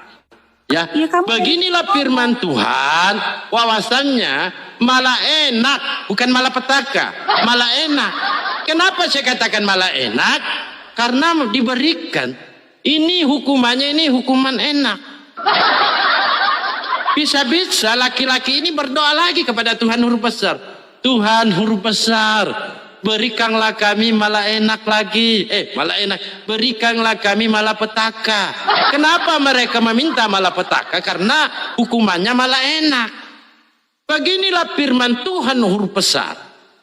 Wawasannya malapetaka akan kutimpakan ke atasmu yang datang dari kaum keluargamu sendiri. Aku akan mengambil istri-istrimu. Artinya bukan satu istri diambil. Semua istri-istrinya Daud diambil. Akan mengambil istri-istrimu di depan matamu, di depan suaminya loh. Bayangkan kejinya Tuhan ini. Di depan matamu dan memberikan kepada orang lain. Orang itu akan tidur dengan istri-istrimu di siang hari. Bayangkan, siapa yang tidak panas? Pastilah panas di siang hari. Teriknya matahari, wik-wik, panas lah. Coba jelaskan kepada saya, apakah Tuhan huruf besar ini melakukan praktek zina? Silakan Dinda. Silakan Dinda. Apakah Tuhan huruf besar ini melakukan praktek zina atau gimana? Dinda. Udah Pak. Silakan. Nah, Bapak diam saya ya. Saya ngomong Bapak diam. Nah. Saya sapa dulu guru saya. Sabar dulu.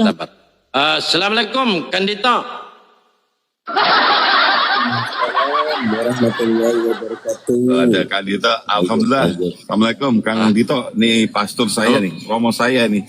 Waalaikumsalam. Makanya saya berdiam. Tuhan besar nih. Makanya saya berdiam. Silakan lanjutkan Kang Dito. Aku diam nih. Capek aku. Apa sunat? Lanjut. Silakan Dinda. Saya sedikit nambahkan saja. Sebenarnya poinnya adalah dalam psikis yang dipaksakan bahwa kalau dibaca itu harus ngikutin konteks. Tetapi poin yang disampaikan dalam Bible itu tentang bagaimana Tuhan Yahweh atau YHWH ini terkait dengan hukum yang dia buat di 2 Samuel tadi, orang yang berzina itu harus dihukum, ya kan? Tapi dari kisah tadi yang dibacakan justru kenapa bayi yang dibunuh gitu loh. Masalahnya di situ, Wina. Coba jangan keraskan hatimu. Kalau memang saya tanggapi ya. ini salah, ya katakan salah gitu loh. Salah terjemahan maksudnya.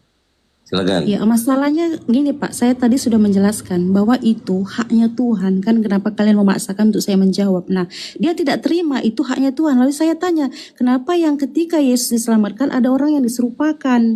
Itu kan Allahnya kan menumbalkan orang yang disalibkan, dia nggak salah apa-apa, kenapa tiba-tiba dia yang diserupakan? Nah, kan sama. Oke, baik, nanti saya jawab. Gampang itu. Kalau Ya tentang itu aja, artinya kan hak Tuhan untuk membalas kejahatan Daud. Nah ini malah ada Tuhan yang menyuruh Nabi menggauli siapa yang dia kehendaki. Bahkan istri anaknya pun diembat. Itu yang saya heran. Baik, saya jawab ya. Terkait dengan tuduhan yang Anda sampaikan tadi itu tidak mendasar. Kalau kemudian mirroringnya kepada ajaran di dalam Islam, karena Anda tidak tahu apa-apa tentang Islam. Sebenarnya kalau kita pikir secara manusia yang berpikir logis ya, menggunakan akal sehat berpikir, Tuhan itu bukan harus kemudian itu kehendaknya. Tetapi kalau Tuhan sudah membuatkan suatu aturan bahwa yang berzina inilah yang harus dihukum, bahkan hukumannya adalah harus dibunuh. Poinnya di situ. Jadi Wina jangan memutarbalikkan sesuatu yang logis menjadi tidak logis. Tuhan membuat aturan. Garis bawah itu, apa aturan dari Tuhan? Kalau ada yang berzina, maka bunuhlah yang berzina. Tetapi pada kenyataannya di Bible saudara, sebenarnya sih ini bukan Bible saudara, ini Torah. Dan juga kisah imamat dan yang lainnya ini bukan kitab saudara. Ini kitabnya orang Yahudi yang dipaksa untuk menjadi kitab saudara. Ini hasilnya. Jadi pada waktu Tuhan muka membenarkan kitab Taurat. Ya nanti saya jawab itu nanti saya jawab. Adanya Nabi Daud. Itu sebentar lagi saya akan jawab. Tapi poinnya harus kita sepakati, kalau Tuhan sudah membuat aturan, kemudian Tuhan justru malah plin-plan ya, kalau kata kasarnya. Tuhan sudah membuat aturan, tetapi aturan itu dikenakan kepada yang tidak ada hubungan, yaitu bayi. Ini nggak nyambung. Dan Anda benarkan itu dengan mengatakan itu kuasa Tuhan. Justru Tuhan Maha Kuasa membuat aturan supaya manusia ini teratur. Bukan kemudian Tuhan menampakkan diri seperti apa yang Anda yakini. Ini justru plin-plan. Siapa yang berzina, yang harus dihukum malah bayinya. Bayi apakah berzina? Itu yang nggak tepat. Anda harus renungkan. Baik, saya jawab tuduhan tentang pemikiran Anda terhadap umat Islam. Yang pertama tentang penyalipan. Penyalipan di dalam Islam sesuai dengan Al-Quran, surah An-Nisa ayat 157. Wa ma qatalu wa ma salabuhu walakin subbihalahum. Itu pernyataan dari Tuhan yang Maha Kuasa, yang Maha mengetahui, mengisahkan tentang penyalipan itu. Mereka beranggapan dia ini dibunuh. Kata siapa? Orang Yahudi. Dan dikatakan juga mereka telah menyalibnya. Ini kata orang Nasrani. Tetapi Allah mengatakan di ayat yang 158. Aku mengangkatnya ke hadiratku. Kalau ada orang yang diserupakan wajahnya, maka itu sebenarnya bukanlah poin yang penting. Tapi kalau kita kembali merujuk kepada kitab saudara, di Ulangan pasal 27 nomor 25, terkutuklah orang yang menerima suap. Dan yang terjadi dalam penyalipan yang dikarang oleh Paulus, sebab Kristus telah menjadi kutuk dan menjadi jalan kutuk untuk kita. Sebab ada tertulis, terkutuklah orang yang mati digantung di kayu salib. Yang terkutuk disalib. Apakah Yesus terkutuk Tuhanmu? Enggak. Dan kami pun juga sama. Kalau mengambil rujukan dari Biblemu, sebab ada tertulis, terkutuklah orang yang digantung di kayu salib, maka pemahaman kami umat Islam, tidaklah mungkin utusan Tuhan yang sangat mulia, yaitu Nabi Isa alaihissalam, dikatakan terkutuk. Apalagi seorang David Tom membuat suatu tesis tentang penyiksaan Yesus di kayu salib. Dia mengalami rajam, dicambuk, dia mengalami dilucuti pakaiannya hingga 3 kali. Kalau dilucuti pakaiannya itu bugil, udah nggak pakai sempak nih ya, itu sudah telanjang bulat. Tetapi karangan-karangan untuk menutupi rasa malu Tuhan yang tidak pakai kolor, kemudian itu dituhankan, itu yang miris. Belum lagi penyiksaan di kayu salib itu merendah serendah-rendahnya manusia. Lalu yang dikutip oleh Profesor David Tom ini bukan beranggapan, tetapi adanya suatu pelecehan seksual. Apa itu? Apa pelecehan seksual? Sexual abusement. Apa itu? Dia mengalami pemerkosaan. Jadi dia diperkosa oleh tentara Romawi. Itu pemahaman dari seorang profesor. Kalau kita ini sebagai pelaku akademis, kok ada profesor Kristen yang membuat dalil seperti itu? Dan karena adanya suatu rujukan dia ditelanjangi 3 kali dan dia tidak pakai sempak. Lalu kenapa di salib itu Protestan tidak menggunakan salib yang ada Yesusnya? Karena kalian tahu penelanjangan itu nggak ada sempaknya, jadi gondal gandul. Tetapi orang Katolik menghormati itu dipakaikan sehelai kain linen untuk menutupi gondal gandulnya. Jadi pemahaman ini, saudara Wina, jangan kau paksakan yang tertulis di kitab suci, kemudian kau menyerang balik umat Islam itu seperti itu juga. Enggak. Iya katakan iya, tidak katakan tidak. Lebih dari itu, Anda termasuk golongan iblis. Jadi kita hikmat. Jadi saya tanggapi? Boleh, silakan. Ya, baik, terima kasih. Nanti jangan dipotong saya ya. Anda menuduh Paulus yang mengarang. Padahal proses penyaliban itu terjadi sebelum Paulus menjadi rasul. Itu Anda sudah menipu. Yang kedua, Anda mengatakan bahwa penyaliban ini Yesus disodomi. Tidak ada data manapun kecuali profesor tada yang mana itu semua orang saja bisa menulis. Sedangkan saya saja bisa mengarang bahwa Muhammad itu anak anu. Bisa saja kan? Nah, jadi kita pergi ke sumber primer, di mana jelas para saksi mata melihat Yesus disalibkan. 600 tahun kemudian ada seorang yang katanya mengaku nabi mendapat wahyu mengatakan dia diserupakan. Ini kan jauh sekali abadnya. Di abad pertama itu kan yang mengambil andil dalam penyaliban itu sangat banyak dan terjadi di bawah pemerintahan yang besar. Keinginan penyaliban ini, proses penyaliban ini bukan keinginan orang Kristen atau siapa, tetapi fakta itu benar-benar terjadi di dunia pada masa itu di abad pertama. Disaksikan oleh bangsa Romawi yang menjadi wali negerinya adalah Pontius Pilatus. Lalu ada imam-imam besar Yahudi yang menolak Yesus dengan keras karena Yesus mengakui dirinya adalah anak Allah, menyamakan diri dengan anak Allah. Maka ada terjadi proses penyaliban. Selain itu yang mengambil andil siapa? Prajurit Romawi. Ada murid Yesus, si Yohanes yang berdiri dekat salib Yesus. Ada ibunya Yesus, Maria. Ada Maria Magdalena dan Maria Klopas. Ada Yusuf Arimatea yang menurunkan mayat Yesus ketika Yesus sudah mati. Sebelum hari Sabat tiba, dia sudah diturunkan. Ada Simon Kirene yang membantu Yesus membawa salib itu. Ada orang yang mengadil. Ini tidak terjadi di dalam gua gelap, tetapi terjadi di bawah bangsa yang besar yang pada saat itu Yerusalem pada masa itu sangat ramai karena akan terjadi Paskah.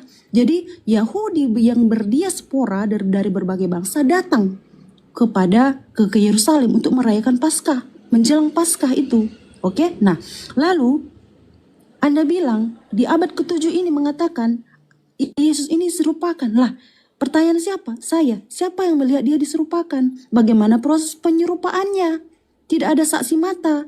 Berikan coba kronologi yang jelas seperti yang tertulis dalam Injil yang menuliskan dari para saksi mata yang meneliti dengan saksama dan menyusunnya dengan teratur, menulis sejarah tersebut. Bahkan di Talmud Yahudi pun sejarawan di luar kekristenan yang tidak punya kepentingan apa-apa di dalam kekristenan mencatatkannya bahwa Yesus ini disalibkan. Contohnya siapa? Pliny the Younger, Josephus Flavius, ada Tacitus. Mereka adalah sejarawan-sejarawan berkebangsaan Romawi yang mencatat sejarah tersebut. Pertanyaan saya kembali, 600 tahun kemudian ada yang mengaku nabi yang tidak sejaman dengan peristiwa penyaliban, bahkan tidak pernah berjumpa dengan Yesus, menolak dengan mentah-mentah Yesus tidak disalibkan.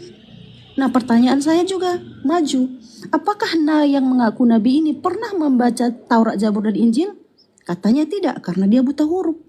Lah, lalu dari mana dia mengambil kisah tersebut? Kepanjangan banyak kali. Jadi satu persatu. Belum, Pak. Tadi sedikit lagi. Nah, yang mana nanti yang harus saya jawab? Poinnya banyak kan, kita nggak mungkin langsung selesai kan? Jadi tadi nanti ada dulu. panjang juga, Pak. Tadi ada panjang. Saya panjang mengambil poin tentang penyalipan yang diakui gitu loh. Kalau Anda memberedar dengan banyak pertanyaan, mana yang harus saya jawab? Oke, pertanyaan saya begini, Pak. Siapa saksi mata di abad ke-7 yang melihat Yesus diserupakan? Oke, baik. Saya akan jawab. Saya langsung jawab langsung ya. Jadi, kalau orang-orang Kristen menuduh bahwa Nabi Muhammad ini karena tidak membaca Taurat, Zabur, dan Injil, selalu mempertanyakan dapat dari mana. Bukankah kebenaran bahwa Nabi Muhammad ini adalah nabi yang diberikan mukjizat terbesar, yaitu kalamullah Al-Quran yang datang daripadanya melalui perantaraan malaikat Jibril, yang mengisahkan semua yang terjadi dari nabi dan rasul sebelum dia datang diutus. Terutama tentang penyalipan. Tadi saya katakan Al-Quran yang mengatakan, bukan saya. Al-Quran ini adalah kalam Allah, perkataan Allah yang disampaikan melalui perantaraan malaikat Jibril yang maha mengetahui. Dan satu lagi, dengarkan baik-baik, umat Islam tidak pernah mengingkari dan tidak pernah mengatakan tidak percaya penyalipan itu tidak ada. Kami percaya penyalipan itu ada, ayatnya jelas. Orang Yahudi mengatakan Yesus dibunuh, orang Nasrani mengatakan Yesus disalib.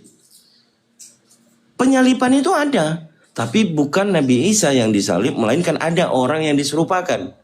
Dalam tafsir tahlili jelas yang disalib itu, yang diserupakan itu bernama Yudas Iskariot. Tafsir tahlili. Jadi ulama-ulama tafsir menjelaskan secara detail. Nah, itu yang pertama. Jadi kamu nggak bisa nih menuduh lagi, bukan orang Islam tidak percaya penyalipan, tapi orang Islam percaya penyalipan, namun yang disalib bukan Nabi Isa. Tidaklah mungkin Nabi Isa ini yang disalib dilecehkan seperti yang tadi saya sampaikan. Itu pemahamannya, jangan Anda putar balikkan ya. Itu sudah saya jawab. Kalau dari mana Nabi Muhammad ini, siapa saksinya? Allah saksinya, karena Allah yang mengatakan. Tidaklah mungkin Nabi Muhammad ini mengarang. Kalau kamu sudah mengetahui, Nabi Muhammad ini tidak pernah membaca Taurat, Zabur, dan Injil sebelumnya. Dan begitu pun kami, umat Islam, tidak pernah kami akan menunjukkan, oh ini Tauratnya Musa yang asli. Tidak, karena kami hanya diperintahkan untuk beriman, mengimani Allah Azza wa Jalla yang menurunkan kitab-kitab sebelum Al-Quran. Bukan Tuhan yang lain. Itu sudah saya jawab komplit. Sekarang, tentang fakta penyalipan, Anda mengatakan Paulus tidak menulisnya. Lalu Anda mengatakan Galatia 3:13, siapa yang nulis? Dari mana legitimasinya Paulus mengatakan Kristus menjadi kutuk untuk jalan menjadi kutuk hukum Taurat untuk kalian Kristen? Dapat dari mana Paulus mengatakan seperti itu? Apakah orang Kristen yang mengutuk Yesus? Apakah orang Kristen yang menginginkan Yesus disalib dengan terkutuk? Coba jawab pertanyaan saya. Paulus menuliskan 13 suratnya. Ambil kesimpulan saja satu dalil. Galatia pasal 6 nomor 11. Apa dikatakan? Lihatlah besarnya huruf-huruf yang kutulis dengan tanganku sendiri. Kau bilang Paulus gak nulis? Pada saat kalau kita membaca konteks penyalipan ini, apa sih? Kok dibilangnya Kristus menjadi kutuk hukum Taurat dan menjadi jalan kutuk untuk kita, menebus kutuk. Dari nomor 10 Galatia 3 ini kalau dibaca, dia yang mengatakan, Paulus ini mengatakan, apa itu? Kalau ada orang yang hidup dari pekerjaan hukum Taurat, maka orang itu hidupnya dalam kutuk. Dari mana Paulus menjelaskan ini? Padahal sebelum dia mengajarkan di KPR pasal 21 nomor 17 sampai 26, sampai dia bersumpah dan bernadar bersama dengan 4 orang, dia akan memelihara hukum Taurat. Lantas hanya karena menginginkan Yesus ini tetap menjadi Tuhan, mengarang bebas kutuk ini dari hukum Taurat. Kalau hubungannya orang Galatia tentang hukum Taurat, ya memang tidak nyambung. Orang Galatia ini bukan Yahudi, orang yang tidak bersunat. Bagaimana mereka ini akan hidup di bawah hukum Taurat? Dia mengatakan di nomor 13-nya, dengan terang-terangan dia mengatakan, Kristus menjadi kutuk hukum Taurat dan menjadi jalan untuk menebus kita. Sebab ada tertulis, terkutuklah orang yang digantung di kayu salib. Kalau pemahaman Islam, kalau diserupakan ya sudah. Tapi kalau di Kristen, coba kau jawab dengan benar. Apakah Yesus disalib? Apakah Yesus juga dikutuk? Siapa yang ngutuk Yesus? Kau jawab, silakan. Ya, ini artinya kita perlu mendengar lawan bicara kita dengan baik supaya kita tidak salah paham. Tadi kan Anda mengatakan Pauluslah yang mengarang proses penyaliban. Lalu saya jawab, tidak. Sebelum Paulus menjadi rasul, proses penyaliban ini kan sudah terjadi. Itu yang saya mau katakan. Ya, ada benang baik-baik. Nah, saya tidak mengatakan Paulus tidak menulis, bukan. Sebelum Paulus menjadi rasul, proses penyaliban sudah terjadi. Nah, itu Anda perlu ketahui. Nah, lalu Anda mengatakan hanya Allah lah yang tahu. Sumber dari Muhammad menuliskan Isa tidak diserupakan dari Allah. Nah, pertanyaan saya, bukankah Tuhanmu membenarkan Taurat, Zabur, dan Injil yang pada masa itu, ya, ketika Muhammad menjadi nabi, Taurat, Zabur, Injil masih dibaca oleh ahli-ahli Taurat. Nah, itu saya merasa di sini ada kontradiksi. Nah, Allah membenarkan Taurat, Zabur, dan Injil di saat yang sama, ya, ada ayat yang mengatakan Isa tidak diserupakan. Nah, lalu kalau memang itu dari Tuhannya kalian, bagaimana mungkin ada Tuhan yang bertentangan dengan sejarah di abad pertama? Apakah ada kitab suci yang katanya dari Tuhan bertentangan dengan sejarah-sejarah sebelumnya? Nah, kalaupun dia diserupakan, kamu tadi bilang itu hanya tafsir. Itu hanya tafsir, sedangkan di dalam Alkitab jelas, kronologinya jelas, yang mengambil andil beserta nama-namanya tercatat jelas secara runut. Nah, sedangkan di abad ke-7 dengan secara tidak bertanggung jawab mengatakan saja dia diserupakan. Lalu siapa yang diserupakan itu pun katanya Yudas Iskariot, itu pun hanya tafsir. Lalu saya tanya, siapakah Yudas Iskariot ini? Apakah tercatat namanya di Al-Quran? Siapa dia? Nah, lalu pertanyaan saya selanjutnya ya. Sanggahan saya. Nah, Anda kan menuduh kitab saya ini karangan. Sedangkan kitab Allah Anda sendiri membenarkan Taurat, Zabur, dan Injil. Lalu Anda bilang kitab saya diubah-ubah. Pertanyaan saya, kapankah itu diubah? Karena saya baca di dalam Al-Kahfi kalau tidak salah, tidak ada yang sanggup mengubah-ubah kalimat Allah.